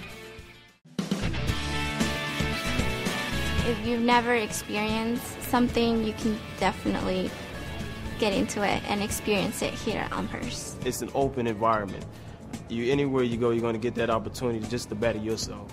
When you're in the large universities, you don't get that opportunity because you're just another student and they're just talking in front of you. The class size is smaller, so you're not in a class of about 600 people. I know all of my professors by name, and what's better is they know me by name. You can go to them and feel comfortable dropping them an email, stopping by their office during office hours and asking for help. Every morning I wake up and I'm excited to see my students again. I love hearing them and their stories and getting to know them. The opportunity to interact with faculty in a real meaningful way, whether it's in collaborative research, whether it's one-on-one, talking about aspects of the class in their offices, the availability, all those things are there. Learning doesn't only take place in the classroom, but outside the classroom. The lecturing style has sort of gone out of fashion. You do present some material, but you try for the students to discover the answers rather than providing them to the students. It's a process, and we create that process every time, every class. In business, they're not looking for people that have more accounting or more marketing. They're looking with people with what we consider the liberal learning skills. You're going to be able to combine professional interests with a liberal arts education. Elmhurst College is preparing me for my life experience later on after college, and it's a great environment to grow. Elmhurst College gave me a chance to kind of sit back and evaluate the world at large, and then begin to say, okay, I could kind of see myself doing this. Of course, all work and no play is no way to go through college. That's why we have special weekends like homecoming.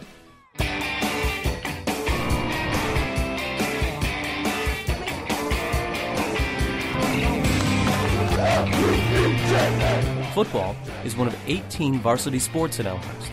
It's not the Big Ten. In a lot of ways, it's better. But what separated Elmhurst College from every other institution that was looking to recruit me as a football player is Elmhurst College was more interested in me being a student athlete. Knowing that I would be running cross country and track all 4 years, I think it's really helped me structure my educational career as well. Being a student athlete takes up a lot of time, but it's a commitment that you really want to make. What commitment do you want to make? You'll have your choice at Elmhurst. There's over 100 different clubs and organizations on campus. Elmhurst has something for everyone, there really is. I mean, whatever your interest is, it's here. I've been involved in the music department, in the band, and now the orchestra. Intramural sports, or art, or music, or drama. They have a great system here, and I really wanted to get involved. Joining a fraternity, playing on the men's soccer team for 4 years. You have so many opportunities to get your hands on things. You know, I was involved in union board and volleyball. There's just a huge array that you can choose from. You can definitely make a difference, definitely. You can also make a difference far beyond the campus. Our study abroad program gives you a chance to experience the world. Elmhurst students study in 44 countries. The first January I was here, I studied in France, and the second January I studied in India. Back home, you'll enjoy all the advantages of going to college in Elmhurst, Illinois, a special suburb of a great city. Downtown Elmhurst is walking distance, and there's so many things going on. We have the movie theater, there's restaurants, there's shopping. The train station's right within walking distance, and you can always go to downtown Chicago. About half-hour metro ride away. And so a lot of my friends will go downtown every few weekends and see what's down there. There's a lot of class trips that go downtown. I like to go into the city. I enjoy spending time there. It's something totally new and different for me. One reason you're going to college is to prepare for a life of professional achievement. We'll help you to get the hands-on experience you need to really know your stuff. If you're looking for a job or you're looking for an internship, they have so many connections to help you. They want to help you junior and senior year to be able to get those internships and get those job opportunities. It gives you an automatic network of people. I work for WGN. I am a sports news intern. I'm currently interning at Victory Records, which is downtown Chicago. I'm a sales planning intern with the Kellogg Company. I'm interning at Paramount Public Relations. I'm currently interning with the Chicago Bears. There's a lot of teamwork involved in my internship, so you really learn how to work with other people. It's very hands-on. Just being able to work with their players, like the guys you see on TV on Sunday, and just kind of finding out that there's regular guys like everyone else. It's really been cool. You're in a small school, and then you have this opportunity in the big city, and I've met artists, been to concerts, and it's awesome. Our job is to help students learn how to navigate and manage their own career when they graduate.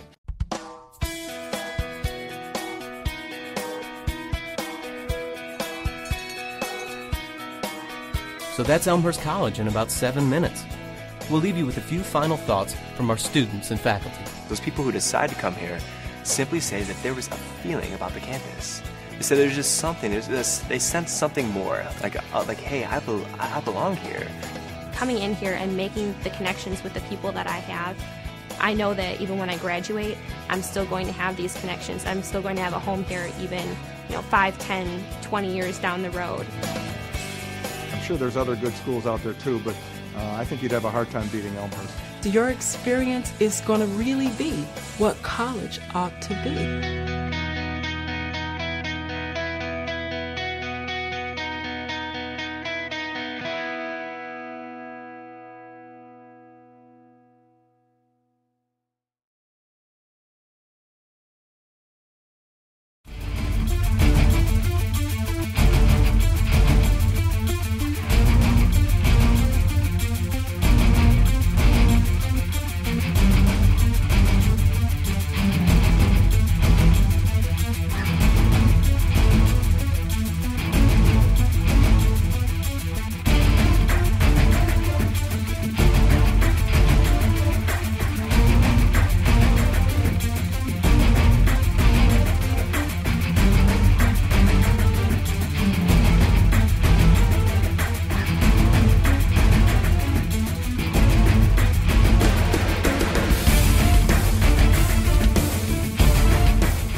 Just about ready for the second half from Langhorst Field on the campus of Elmhurst College. Tim Calderwood with you alongside Tony Medestra.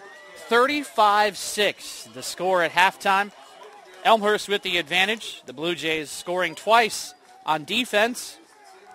55 yards on a return of a fumble and 58 on another. The 55-yarder belongs to Dan Vicari.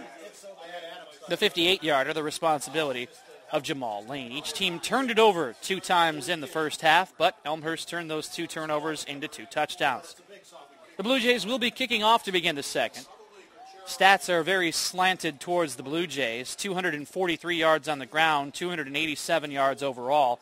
Scotty Williams, 14 carries, 165 yards and 2 scores. For the Blue Jays, a 61-yard scamper to set up the first touchdown, which was scored by Andrew Tubeck, and then a 32-yard score himself a little later on. One thing we have not seen in this game, Tony, is very much of Joe Furco. No. Furco's a guy coming into today that we mentioned multiple times. He's leading the CCIW in passing efficiency, but how about today? 5 of 10 with a pick, 44 yards. And of those 44, 30 of them came on one play, so they're not asking Joe to do much today. The offense has been terrific on the ground. 25 carries, 243 yards for the Jays. Spalding will open play in the second half with a kick handled by Cachero from the 16. Cachero coming near sideline. Gruchot stuffs him at the 30. North Park will open on offense here in the second half. The only touchdown came on a 39-yard Sam Cachero run. And an option reverse. And if you take away that 39-yard play, North Park has 27 rushes for just a shade over 60 yards on the ground. 314 yards is their average coming into today. Well, when you look at what happened at the end of the first half, that was when North Park moved the football. Yeah, it looked a lot more like what North Park has looked like. They've been in single-digit totals for yardage for most of the half. Krebs will keep on first down. He'll pick up 4 as he gets to know Gruchot, and penalty flags come in late. Now, Gruchot's had a good day. They're playing him about 6 yards off the line of scrimmage. Personal foul against Elmhurst. Not sure where they saw this one. Kind of a late flag coming in there. Kind of came in away from the play as well. Well, refs trying hard to keep this thing clean here. Well, penalties were a problem for Elmhurst in the first half. Blue Jays, on 3 different occasions, enabled North Park to extend drives with first downs. They had 3 penalties total for 35 yards, but each of those penalties enabled the Vikings to record a first down. Straight ahead to Hassan, changing course, still on his feet, onto the Elmhurst side of the field, and he went an awful lot of ground to pick up only about 4 yards. Great effort by Hassan. They go midline option here where they're going to drive the center and go ahead and give to Hassan. This time Gruchot tracks him down. Good angle. You're right, a lot of effort for 4 yards. But North Park coming out running their stuff. 14 minutes left, third quarter. 35-6, Elmhurst in front. North Park with 101 yards on the ground in the first half, 3 yards in the air. Hassan will pick up a pair to the 45. Well, we mentioned it earlier. If you take a look at the nose, he's playing a good 2 yards off the line of scrimmage. That's Alfano in this picture. So North Park is now countered with bringing some power attack over the A-gaps. Tyler Krebs, 1 for 7. His only completion covering 3 yards. Keep in mind this team threw the ball 8 times total in their first 3 games. All victories. North Central leads in Kenosha 14-0 at halftime. A lot of rushing action going on in Kenosha as well. Krebs keeps, and he's upended. Great pursuit by the Blue Jays. Di Maria, the first one on the scene there.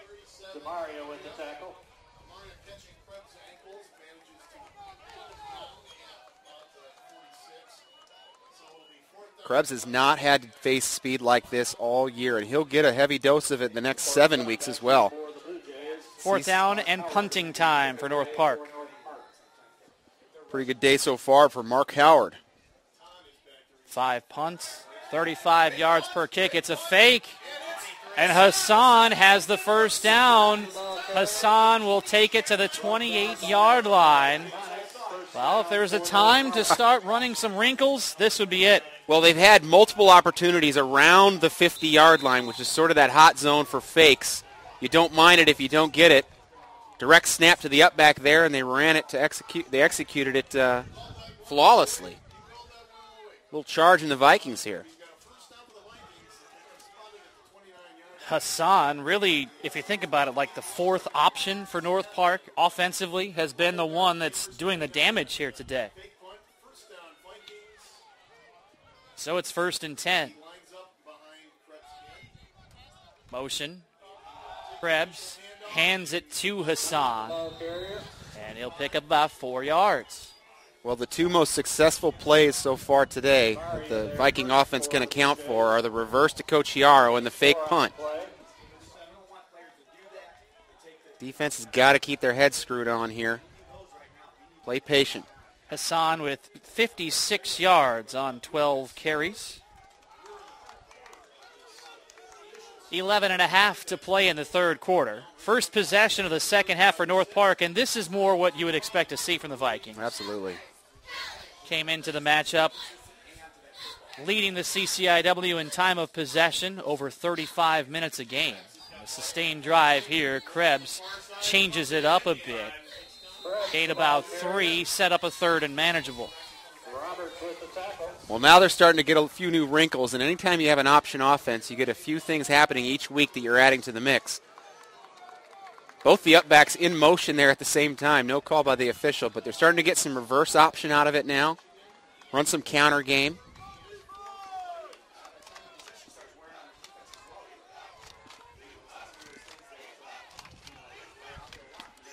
Krebs calls out the play. Play clock down to 10. Krebs keeps, dives, close. Elmhurst is saying he does not have it. The officials seem to confer. A pickup of 3 on the play. It'll be 4th and short for North Park, and you have to keep the offense on the field. Well, there's no doubt about it. We'll see if Alfano and company and Tuxin and Vicari and Roberts now can get underneath the pad level of the Vikings. No doubt Krebs will work a hard count and try to get an easy 5. But the blue shirts have got to get lower than the whites.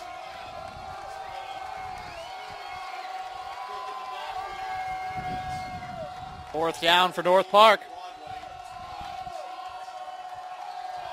Broadway in motion. Took too much time. Delay. What in the world could possibly take so long on 4th and inches that you're just going to give up 5 yards? Right.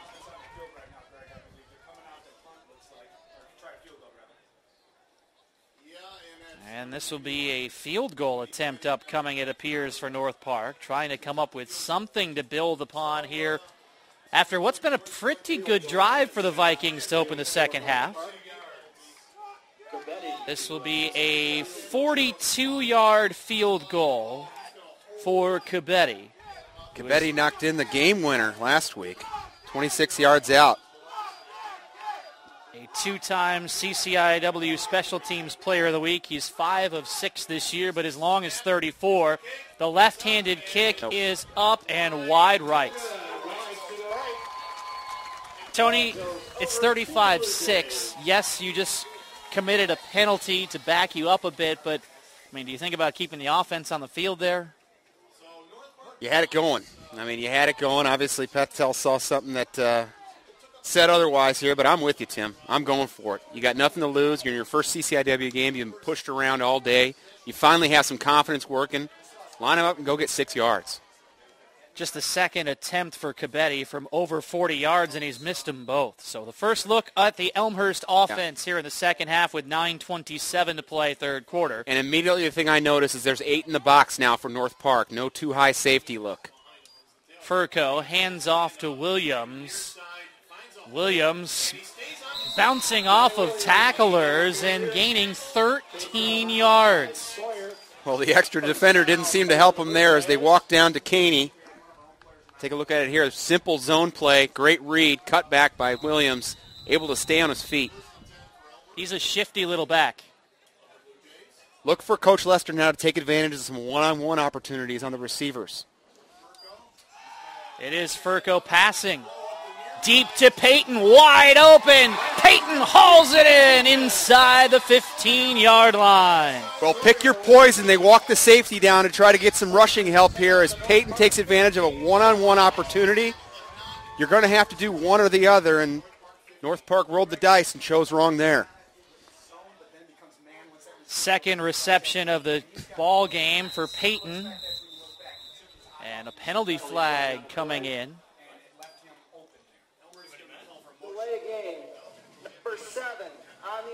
Oh, boy. They called him for a delay of game. Perhaps they're saying that Joe impeded the process of the officials spotting the ball, but I don't think many delay of game penalties will be enforced on the Jays this season. He's still pleading his case. That's very strange. Well, it's 1st and 15 from the 20. Furco with double tight ends. Same play. Puts it in the belly of Williams to the outside. Williams spinning towards the 10-yard line.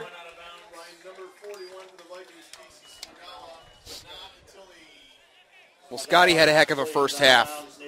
10 carries, 118 yards coming in. He's added to that already, averaging 12 yards a carry after the first quarter. He carried that average through the second quarter. Over 180 yards now of rushing yardage for Scotty Williams on 16 carries. Play action, Furco over the middle, wide open for an Elmhurst touchdown. Wide open, Vince Gabris with the touchdown for the Blue Jays. And it's 41-6 following the missed field goal. Terrific answer by the Jays coming back down the field here. Spalding's going to get a workout here today. He's attempting now a 6 extra point, but the offense is clicking on all cylinders. Spalding to attempt the extra point. Williams now at 190 yards in the ball game on just 16 carries. Spalding trying to extend it to 42-6. It is up and good. 8:32 in the third. Elmhurst 42, North Park 6. Here's the touchdown. We'll give that zone look. Gabris able to slip out. He's the second tight end, the H-back, not accounted for in the back end of the secondary. Touchdown Jays. Solid drive for the Blue Jays. Are in front 42-6. Well, they're very close to their season average, 46.7. They'll have a hard time keeping that up during CCIW play. And certainly the 60 points they got against Olivet helped the average. But this team can score, and they can score quickly. Never really out of a game when you have weapons like this.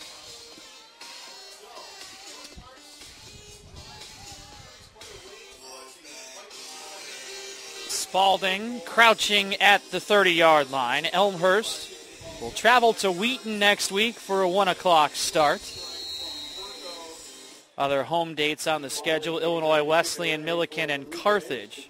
A very home-heavy schedule for the Blue Jays this year, who have 6 here at Langhorst Field. Spalding spinning the wheels. Cachero backs up to the 8-yard line. Cachero crosses the 20, and he will be twisted around there. So North Park takes over after the offense moved the ball but failed to come away with any points. Well, you foreshadowed the Wheaton game next week as we get another look at the kickoff. Elmhurst had Wheaton down 2 scores. Very late in that ball game a year ago, but Wheaton able to flex his muscles and come away with the victory at Langhorst. 3 seasons ago, the Jays got after Wheaton, nationally ranked at the time, 4th in the country. Beat them by 2 touchdowns here at Langhorst. But it's been a different story down at Wheaton College. The Jays will have to go on the road next week and tangle with a pretty good Wheaton team, who's again ranked nationally. Krebs hands off to Hassan with an opening, picking up 9 yards, just short of the first down. It's interesting that the most offense for North Park, Tony, has come off of a simple straight-ahead run. Yeah, that time they go outside veer where they wash down the 5 technique and allow the quarterback to get to the fullback a little bit further out, 2 further steps than they would as an inside veer. Creates a new seam. 2nd and 1. Krebs hands off. Hassan yet again. Only 2 yards here, but they just needed 1, so a first down for North Park. 7:48 left in the third quarter. 42-6, Elmhurst with the lead. Jay's still creating a ton of penetration at the point of attack. North Park right now is attacking the 5 techniques, the 2 defensive ends, Vicari and Roberts right now.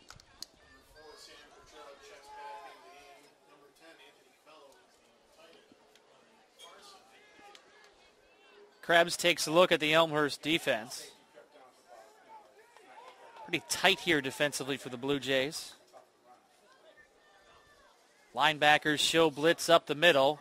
Hassan came ahead. It'll be Krebs who keeps, and Krebs is stuffed for a loss of 3. Well, Roberts that time came knifing through to make a play, and the defense is really mixing up their assignments. You can't have the same player be fullback, quarterback, pitchman on every play. You want to mix it up, create confusion for the reads, and that time Krebs made a poor read. 2nd and 12.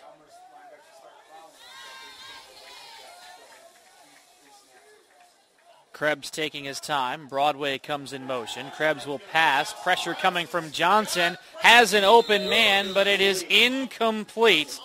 In and out of the hands of John Barnaby, who's been very, very silent for North Park today. Jamal Lane this time, drifting over to cover the tight end. It was Capello, the tight end, running down the seam, and Lane losing track of the backside. The slot back coming up the edge. Barnaby fortunate there. Came into the contest sitting 7th in the CCIW in rushing.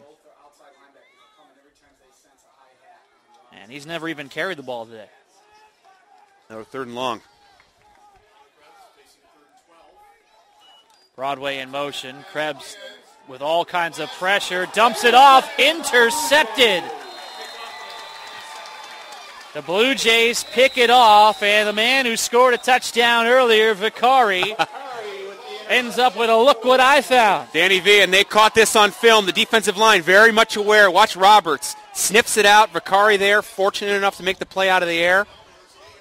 But credit the defense for knowing what was happening there on a 3rd and long. That's called an oh my goodness, the entire defense is coming at me. Let me just quickly throw it, and oops, there's a defensive lineman there. Well, as a defensive lineman, you know when it shouldn't be that easy to get through, and that time they felt the screen. Very instinctive for the first game for Charlie Roberts on defensive line. Tubeck is the running back behind Furco. 3rd North Park turnover. And they'll take a shot here. Instead, they'll give to Tubeck with a whole right side, picking up 5 yards, dropped inside the 25 of the 23. Well, given the score, I don't anticipate Coach Lester taking the foot off the gas at all. The offense did not play much against Olivet nor against Loris. And they've had 2 weeks off, so I expect to see the starters for a good portion of this game. At least you would think to the end of the third quarter, as Tubeck is tripped up after a gain of 2 shy of the 20-yard line. There are 6 minutes and 4 seconds remaining in the third quarter. Elmhurst facing a 3rd and 3 from the 21.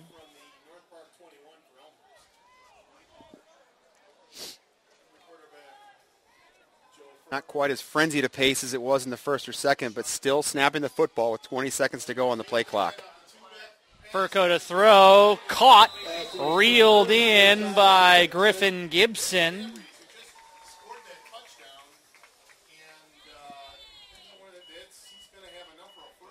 Nice play action pass. Boy, Gibby just snatches it out of the air there. Quick release as well. 1st and 10 for the Blue Jays. Spotted at the 17. Play action again. Furco with a wide open space. He'll keep and trot out of bounds at the 8-yard line. You get Tubeck going and you get Williams gashing the defense.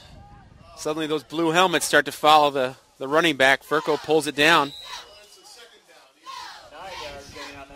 Good little play action look there. Gain of 9 on the play. Here's Tubeck, who scored the first touchdown today inside the 5, wrapped up on the play by Fred Flehan, the senior defensive end out of Las Vegas. Really with a touchdown-saving tackle. And North Park's defensive line is playing very high. Not able to make any sort of difference on the other side of the line of scrimmage. It is a first down for the Blue Jays. 1st and goal from the 4. Give to Tubeck. Dropped immediately. Detlinger with the tackle. Coming around to make that tackle. You purchased a blue split the pot ticket. No gain on the play, and now Scotty Williams returns. 2nd and goal from the 4-yard line. Chase Hamby lines up at receiver for the Blue Jays. That's Gabrus in motion. Gabrus open. Furco has another man open as well, and that's the wide open Hamby for the Elmhurst touchdown. First time we've seen the Jays under center all season. They do a little rollout action here, combo route. Hamby able to tiptoe the back of the line. Good find by Furco. 2nd touchdown for Furco in the quarter. 48-6.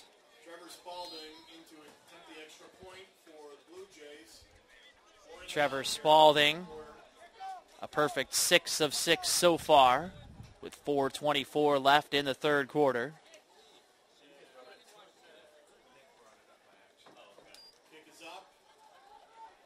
And make it 7 of 7 for Spalding, 49-6. Let's look at the replay and see all the options that Furco had available here. Well, it's a 3-man combo route. He wants Gabrus in the flat, but Hamby comes wide open that time. 2 North Park players eyeing Gabrus. Forgot about Hamby in the back end. I think he felt a little bit of pressure coming as well. Either way, it's now 49-6. Elmhurst with the advantage.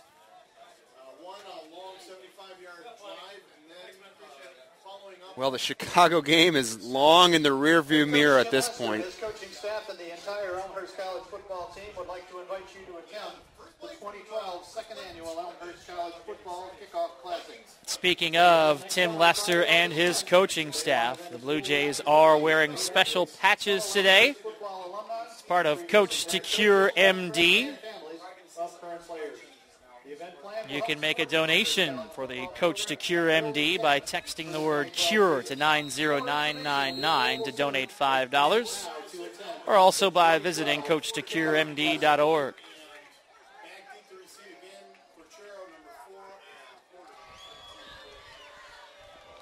Spalding with another kickoff.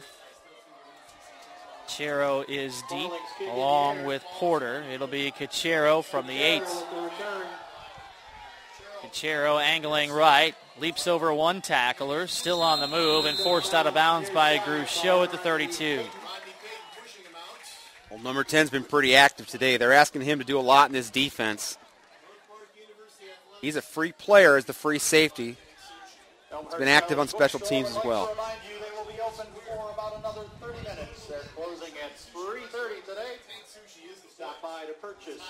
Look at the replay on the return from Cachero. Nice little leapfrog move there.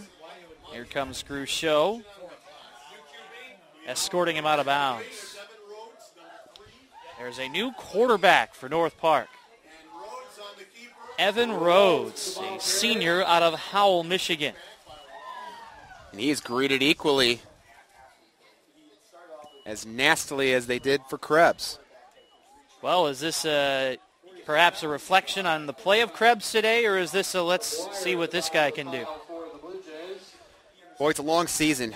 You wonder if they still like Krebs. They obviously do. He's their leading rusher and allowing Rhodes now to get a shot at it. Perhaps it's just keeping him healthy for the long haul.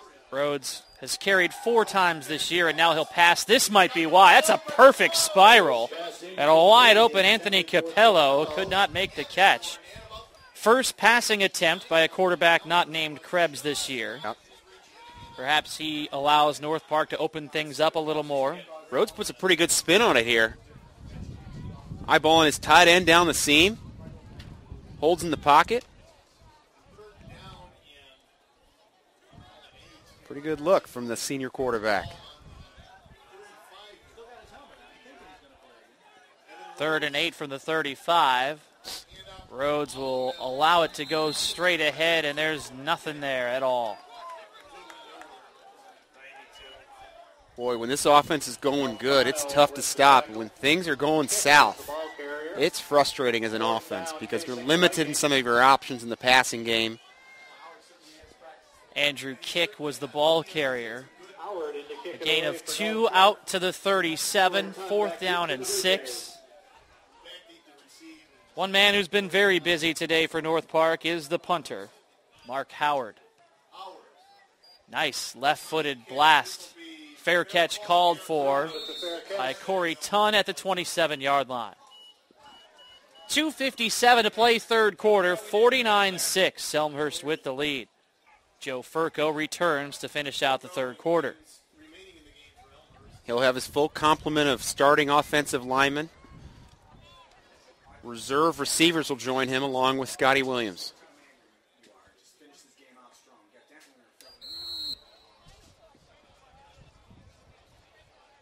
Furco is in the shotgun here. North Park returns to a 2-deep safety look. Williams on the move, shuffling left, continues to dance away. He could go. Penalty flags come in, though, at the 40 as Williams makes his way into the end zone for the touchdown. But I think this will be coming back from about the 43-yard line. Terrific individual effort by Scotty. I know it's coming back, but the explosiveness is back for number 20. 73 yards if it holds up. Let's see where the penalty comes in here. Well, the flag came down at about the 40-yard line.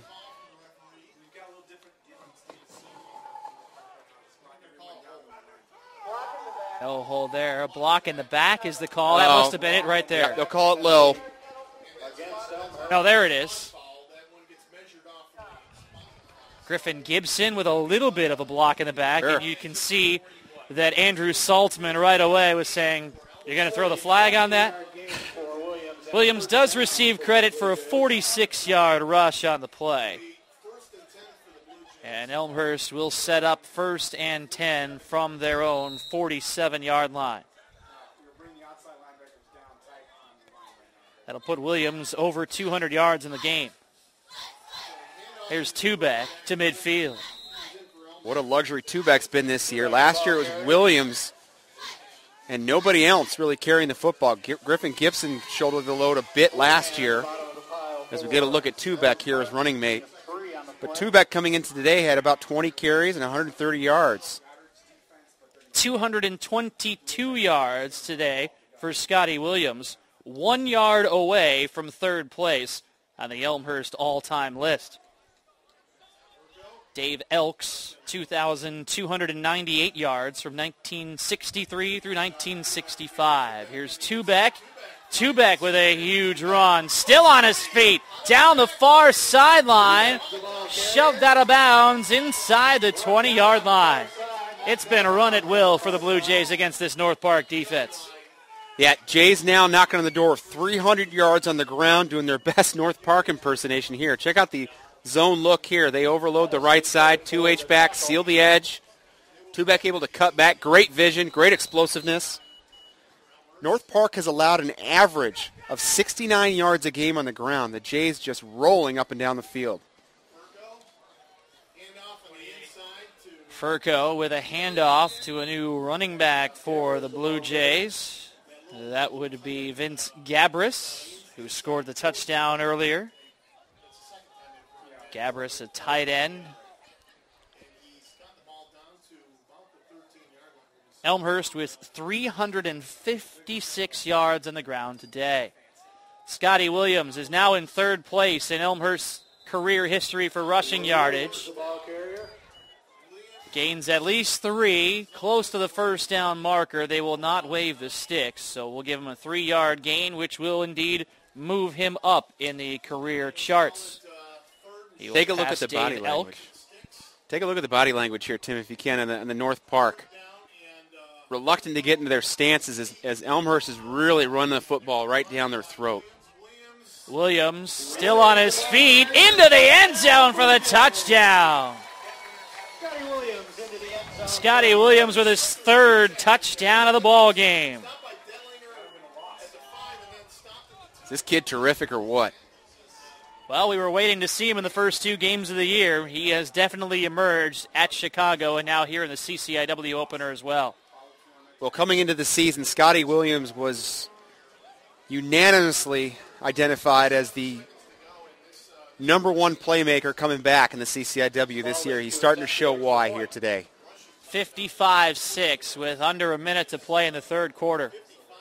Credit this offensive line, too. They have opened some huge gaps for both Tubeck and Williams here today. Here's the Spalding point after, a little bit lower, but just like the previous 7, up and through. 56-6, Elmhurst in front with 46 9/10 left in the third quarter. Let's get a look at the run from Williams. Impressive here. Terrific individual effort. Offensive line, as you mentioned, was great. Created the initial seam here, but Williams does all the work here, breaking 2 tackles. 3. How about the balance, able to stay on his 2 feet? 4 missed tackles from North Park before the touchdown. A lot of that at this point is got to be fatigue. 56-6, Elmhurst with the lead here at home. Elmhurst routinely rolling up 60 to 70 and 80 plays in a game. They're at about 60 plays right now, and that defense having to roll out there snap after snap. The fatigue is starting to set in. About the only area that North Park is winning right now in the game is time of possession. They will actually end up probably close to their season average in that department. Which, in my opinion, Tim, is a tremendously overrated statistics, because if you can score in a minute, go ahead and score.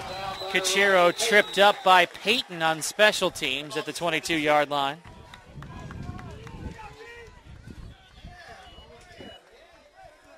First and 10 for North Park. Will it be Krebs at quarterback, or will we again see Evan Rhodes?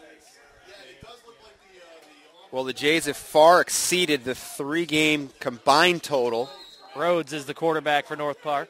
Of points allowed by North Park so far this year. 56 by the Jays today. Rhodes stumbles as he tries to keep. It's been that kind of day for North Park. Forward progress allows him to lose only a yard.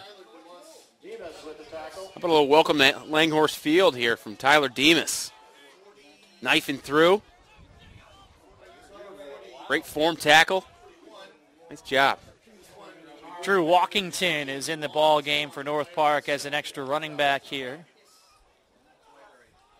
Walkington along with Hassan and also Zachary Bates are the running backs. It is Bates in motion. Bates will throw as Rhodes catches Cachero for a gain of about 4, and the third quarter comes to a close. It is all Elmhurst here today. 56-6. Well, if there were any doubts if the minds of this Elmhurst program would be in the wrong place after a 2-week layoff and a stunning defeat to Chicago, those threats were put to rest. They have come out today. A few missteps with the turnovers early. But they are making a statement against North Park in their first CCIW contest of the year. 56-6 as we head to the fourth quarter here in Elmhurst. The Blue Jays in control. Again, they'll head on the road next week to Wheaton. I'm Tim Calderwood. Tony Menestra is alongside. Next chance to catch the Blue Jays here at home will be on October 15th against Illinois Wesleyan. Homecoming. That is a 1 o'clock start. Only one other day game today, North Central at Carthage. Wheaton and Illinois Wesleyan, Milliken and Augustana. A couple of intriguing matchups will take place under the lights. 8 touchdowns for the Blue Jays today. 3 from Scotty Williams. 2 from the defense. 2 through the air. Incomplete pass, and it's punting time again for Howard. It's been one of the bright spots for North Park today, their punter Mark Howard. Turned the ball over pretty well here. His 7th punt attempt today, averaging 35.5 yards a kick with 2 inside the 20. Tim, you talked about the upcoming games here. Obviously, the Wheaton game's a big one. Wesleyan's big. They're all big the rest of the way. A low snap. Corey Tunn lets it bounce at the 40, picks it up at the 35, and he's upended across the 45-yard line at the 47. The Jays were picked by the coaches in the preseason conference poll to finish 4th, narrowly behind Wesleyan for 3rd. North Central and Wheaton were the favorites at 1 and 2 respectively. But I don't think there's any doubt that these Jays, given the talent up and down this roster, are going to be able to compete week in and week out.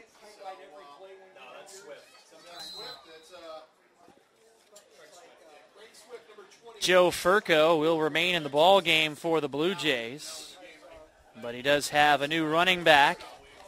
And the give is to the new member of the Blue Jays, Craig Swift, a freshman out of Fort Worth, Texas. And Swift had one heck of a game against Olivet here under the lights at Langhorse Field a few weeks back. He is like the human joystick. Take a look at this kid when he gets in the open field if he gets the opportunity. He is lightning quick. Will receive credit for a yard on the play. 2nd and 9. Josh Schmidt in motion. Here is Swift crossing midfield, picking up 4 yards. He is very slight in stature as Swift, the young man from Texas, but he has got some quicks to him, for sure. Down to 13:55 to play. All Elmhurst this afternoon, 56-6. If you caught the very first moments of the game, you would have definitely thought that North Park came out ready for this one as Joe Furco on the very first play was intercepted. But North Park failed to take advantage. The Blue Jays drove down 88 yards on 5 plays. Furco on an option, keeps, and a whole lot of the jersey on the tackle from Kenmu Dennis out of Eden Prairie, Minnesota. Furco having to adjust his shoulder pads. Trying to run a little speed option and maybe get Swift the ball out in space, but North Park's defenders there forcing the issue in the backfield. Furco, a good idea, just eating it. Here's the second punt for Sean Sullivan, the 3rd of the day for the Blue Jays. Joe Furco, a pooch punt early.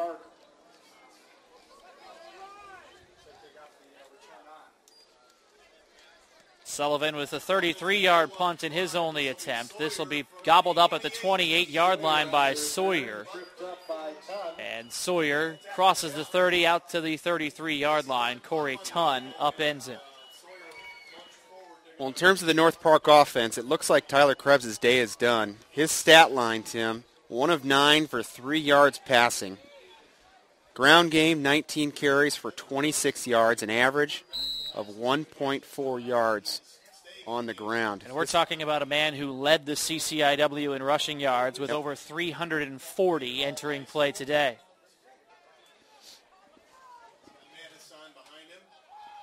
First and 10 for North Park. Rhodes rolling right. Lots of heat Phipps coming. And he's dropped. Justin Phipps. They've had some success on the back end chasing down plays here. Slow to develop here for the Vikings. Check this out. Rolling out to the 2 receiver set. 3 into the pattern, and Phipps just hog ties him. Well, what do you think happens when a defensive lineman is attempted to be blocked by a wide receiver? How about 6'4", 230? Phipps, former basketball player.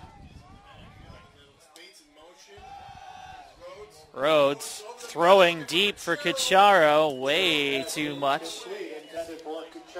Coverage on the play defensively from Shane Meyer, a junior. A couple of 21s playing for the Blue Jays. Great position by Meyer that time.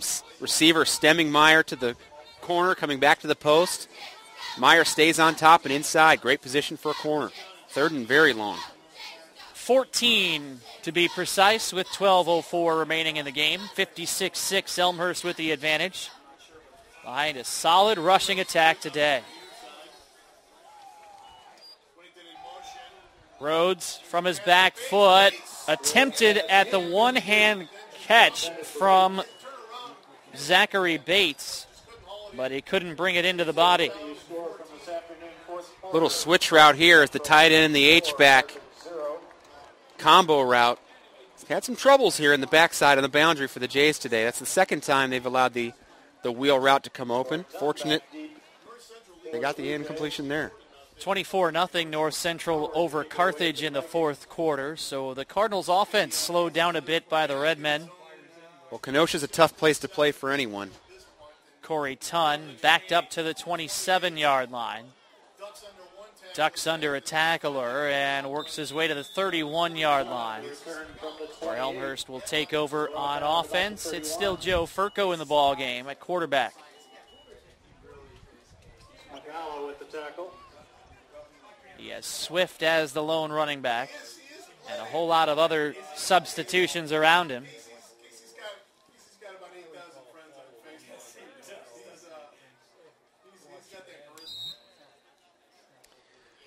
Joe will continue to operate with his starting offensive line. His skill players will all be second and third teamers. Waves Schmidt into motion. Hands off to Swift. Shoulder high tackle made at the line of scrimmage by Mike Soderlund on the defensive line. Well, this is a tough spot for Swift to sort of prove himself and earn some carries down the road, because all those blue helmets in the North Park side of the ball are coming downhill. They know Furco's handing off.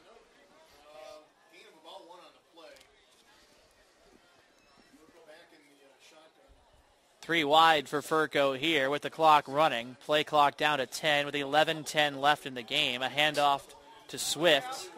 Running right. Nice moves. Look at the shiftiness of Swift. Like a video game out on the edge here is number 21. Take a look at this. Little reverse pivot. Seal the edge. Whoop. I, in fact, instituted a few of those moves yesterday in the University of Virginia's win over Maryland in NCAA Football 11. Is that the L2 button there, I think that was? Schmidt in motion. First down for Elmhurst. Swift again, spinning towards midfield. Well, just a dominant performance by this offensive line.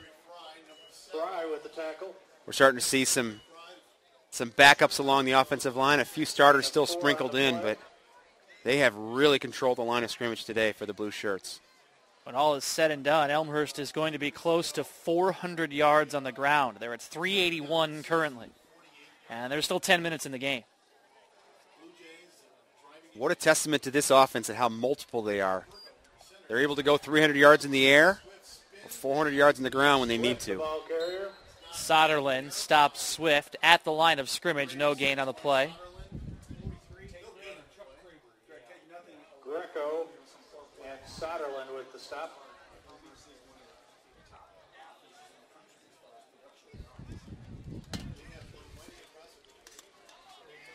Joe Furco might be under center here. He's certainly making sure that that play clock continues to run. He is under center. A tap to Archer Winberg as Furco slides left, throws, caught. Chase Hamby. Hamby, who hauled in a touchdown from Furco in the third quarter.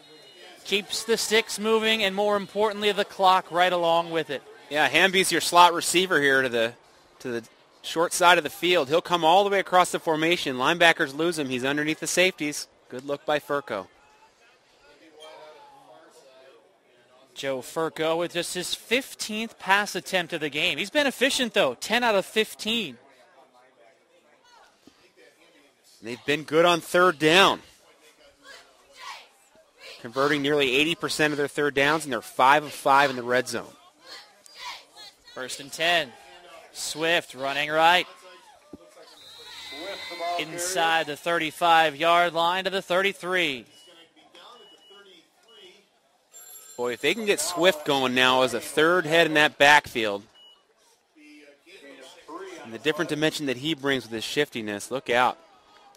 Greg Drain brought down Swift.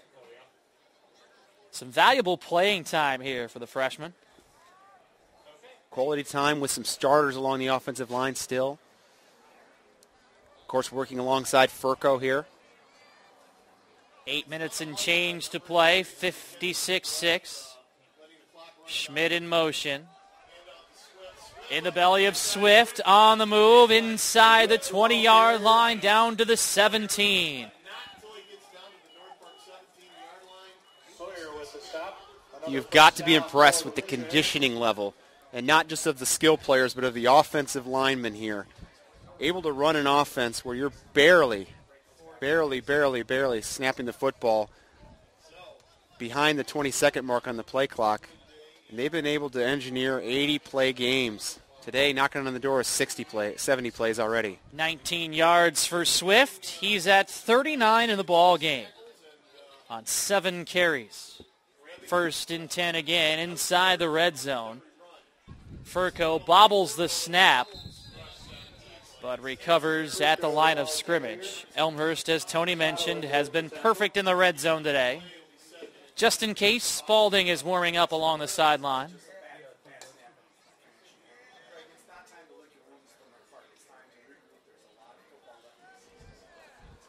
.7:05 to play. The hurry-up offense from Elmhurst that was so strong early on at disrupting North Park has suddenly become a stretch-it-out offense. Furco is not even standing under center until 10 seconds are left on the play clock. Swift. Just a gaping hole off the left side. Continuing to motor towards the 1st down marker. He's going to be close at about the 8-yard line. We'll see if they wave him on. Here's a look at the run. Take a look at this gap. Goodness gracious. Huge hole.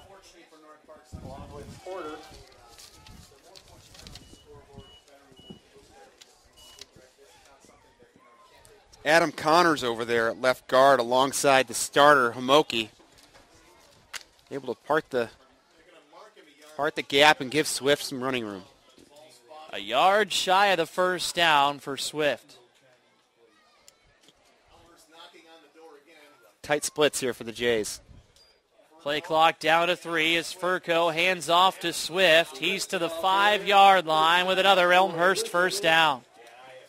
Swift is all of 5'4", 130 listed on the roster. How about him able to take a beating here?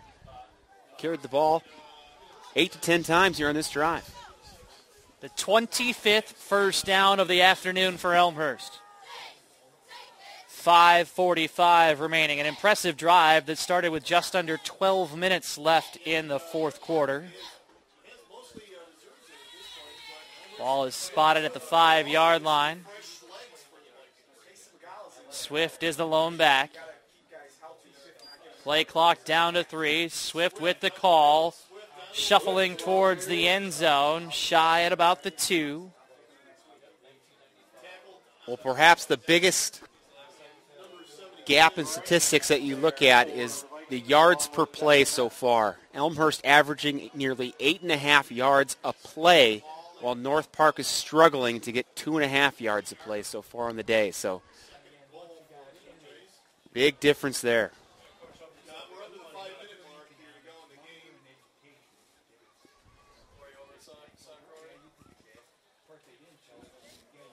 Second and goal for the Blue Jays. Play clock at 5 for Furco. Hands off to Swift, and he's kind of steering a little bit towards the field as he lost his footing. No gain on the play.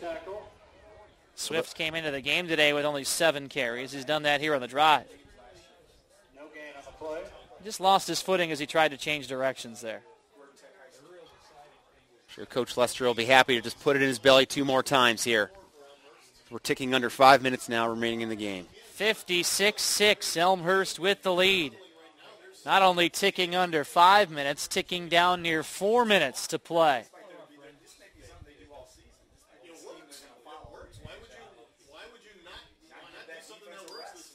Swift to the outside, stopped.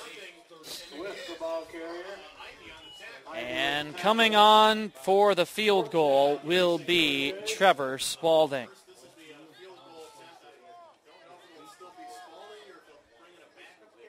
Well, Trevor Spaulding, a perfect 3 of 3 this year in field goal attempts. As long as 35 yards. This will be 21 yards. Plenty of opportunities for Trevor today. This is not much further than what he's been used to, accustomed to today with the extra point.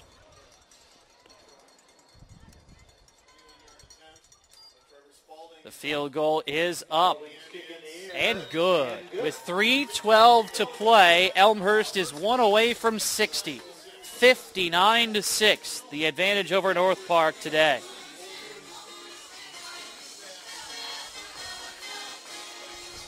An impressive drive for the Blue Jays. Certainly not a polished effort by the Jays, but a dominant effort nonetheless. They have come out and run over the Vikings.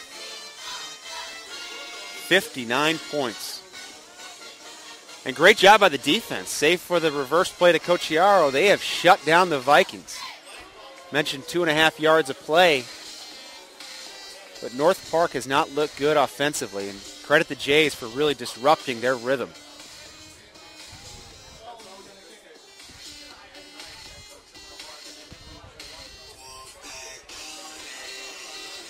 That might be the understatement of the year. 417 yards rushing for Elmhurst, 123 through the air, 540 total. As Sullivan will kick off, and it bounces at the 20-yard line, where it is scooped up by Porter. And he's still on the move. Look at this run. Out to the 45-yard line. And as you evaluate those 540 yards of offense, keep in mind the Jays have gone out of their no-huddle attack here for the better part of the last quarter. And now Porter is limping to the sideline. Here's the return. Porter started out to the right. Porter's still putting in good effort here. Pretty good change of direction there.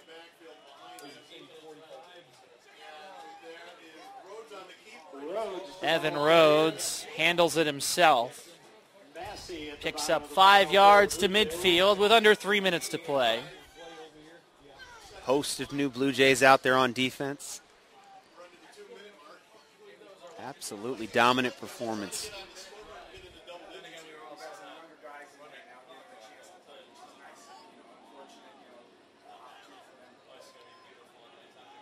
Rhodes is under center. Fumble. I believe he recovered at 50-yard line. Recovered by Rhodes. It is indeed.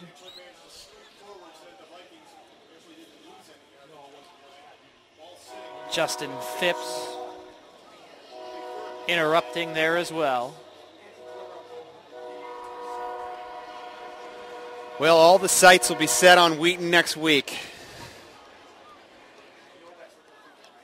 The Thunder have played very well at home against the Jays. Coach Lester will bring his crew down to Wheaton and hope to change their fates here next week. Option for Rhodes near the first down marker with under 2 minutes left in a 59-6 Elmhurst lead.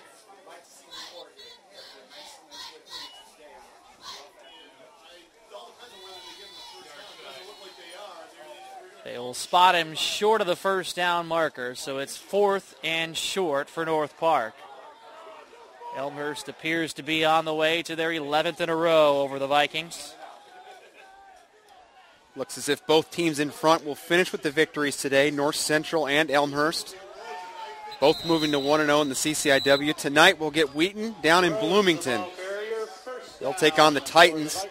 6 p.m. Milliken will travel to Rock Island to take on the conference's other Vikings at 6 o'clock as well. Augustana surprising 0-3 to start the season. And have not looked good. Rhodes gains a yard. 1 minute to play. 59-6, Elmhurst with the lead. A pitch to the right side. And losing his footing is Drew Walkington. Freshman out of Woodstock. Picks up 4 yards on the play. 2nd and 6 for North Park. Done with the tackle. 36 seconds and counting for the Vikings. Doesn't look like they're going to take any shots at the end zone. They're just going to take one more play and call it a day. Handoff straight ahead. Kick is the ball carrier towards the 31, gaining 5. Ought to do it. And with 14 seconds left, North Park does not need to snap the ball again. But they will break the huddle here anyway, perhaps trying to hurry for one final play. They do work the play off. Walkington on the carry. Gained 6 yards, but that is the game. 59-6 the final. A statement for the Blue Jays coming out here at home. Stung in the loss down in Hyde Park 2 weeks ago. But that bad taste in their mouth is washed away here today. 59-6. In their first CCIW conference game of the year, a game that the North Park Vikings certainly felt they had an opportunity in. A lot of confidence coming into today, 3-0, but the Jays have squashed that. Flex their muscles here today at Langhorse Field. The victory bell has an opportunity to be rung here at Langhorst as the Blue Jays improve to 3-1 on the season, winning the CCIW opener by a 59-6 score. And Tony, a lot can be said about the way that Elmhurst came out and essentially beat North Park at their own game today. Yeah, rolling absolutely. up over 400 yards on the ground. And the best part about it is as you go into the heart of this CCIW schedule, you don't want to put too much on film, and they did not get terribly exotic offensively. They ran the ball. It was Williams left and Williams right. Furco did what he had to do to throw the ball when he had to, but very simple, straightforward approach. Right at the offensive line, and there goes the bell. 3 touchdowns for Williams today, 2 for the defense, who was equally strong today, Tony. How about it? And especially you would think coming off of, well, you would think a little bit of a below-average performance where mistakes hurt them in the loss to Chicago. Yeah, a lot of focus, and especially preparing for a team with an unconventional offense. The defense did a terrific job, as good a job as I've seen them play under the direction of defensive coordinator Coach Joe Adam over the last 4 years. They were outstanding this afternoon. North Park was unbeaten in the non-conference portion for the first time since 2005. While the Blue Jays in the CCIW slate make a statement of their own with a 59-6 victory. Let's take a look at some of the final numbers in the contest today. 540 yards of offense for Elmhurst, 178 for North Park. The difference, 7.9 yards per play for Elmhurst, 2.8 for North Park. Yeah, unbelievable. Unbelievable. The time of possession certainly in the favor of North Park. They had the ball for the better part of the game, 33 minutes. We said in the open, Tim, that would be their key if they were going to hang, but it didn't make a difference. Elmhurst scored so quickly, oftentimes on 4- and 5-yard drives. They were able to just pull away from the Vikings. North Park, Tyler Krebs, 1 for 9, 3 yards and an interception. He ran for 26 yards on 19 carries. Evan Rhodes was 1 for 5. He carried 7 times for 8 yards. Very curious beginning to the game for the North Park offense. In the open, they threw the football more than they had in the entire season combined, and it was a very strange attack. But the Jays were up to the task. Joe Furco was intercepted on the game's first play, but he finishes 10 out of 15. 2 touchdowns and an INT, 123 yards with a long of 45.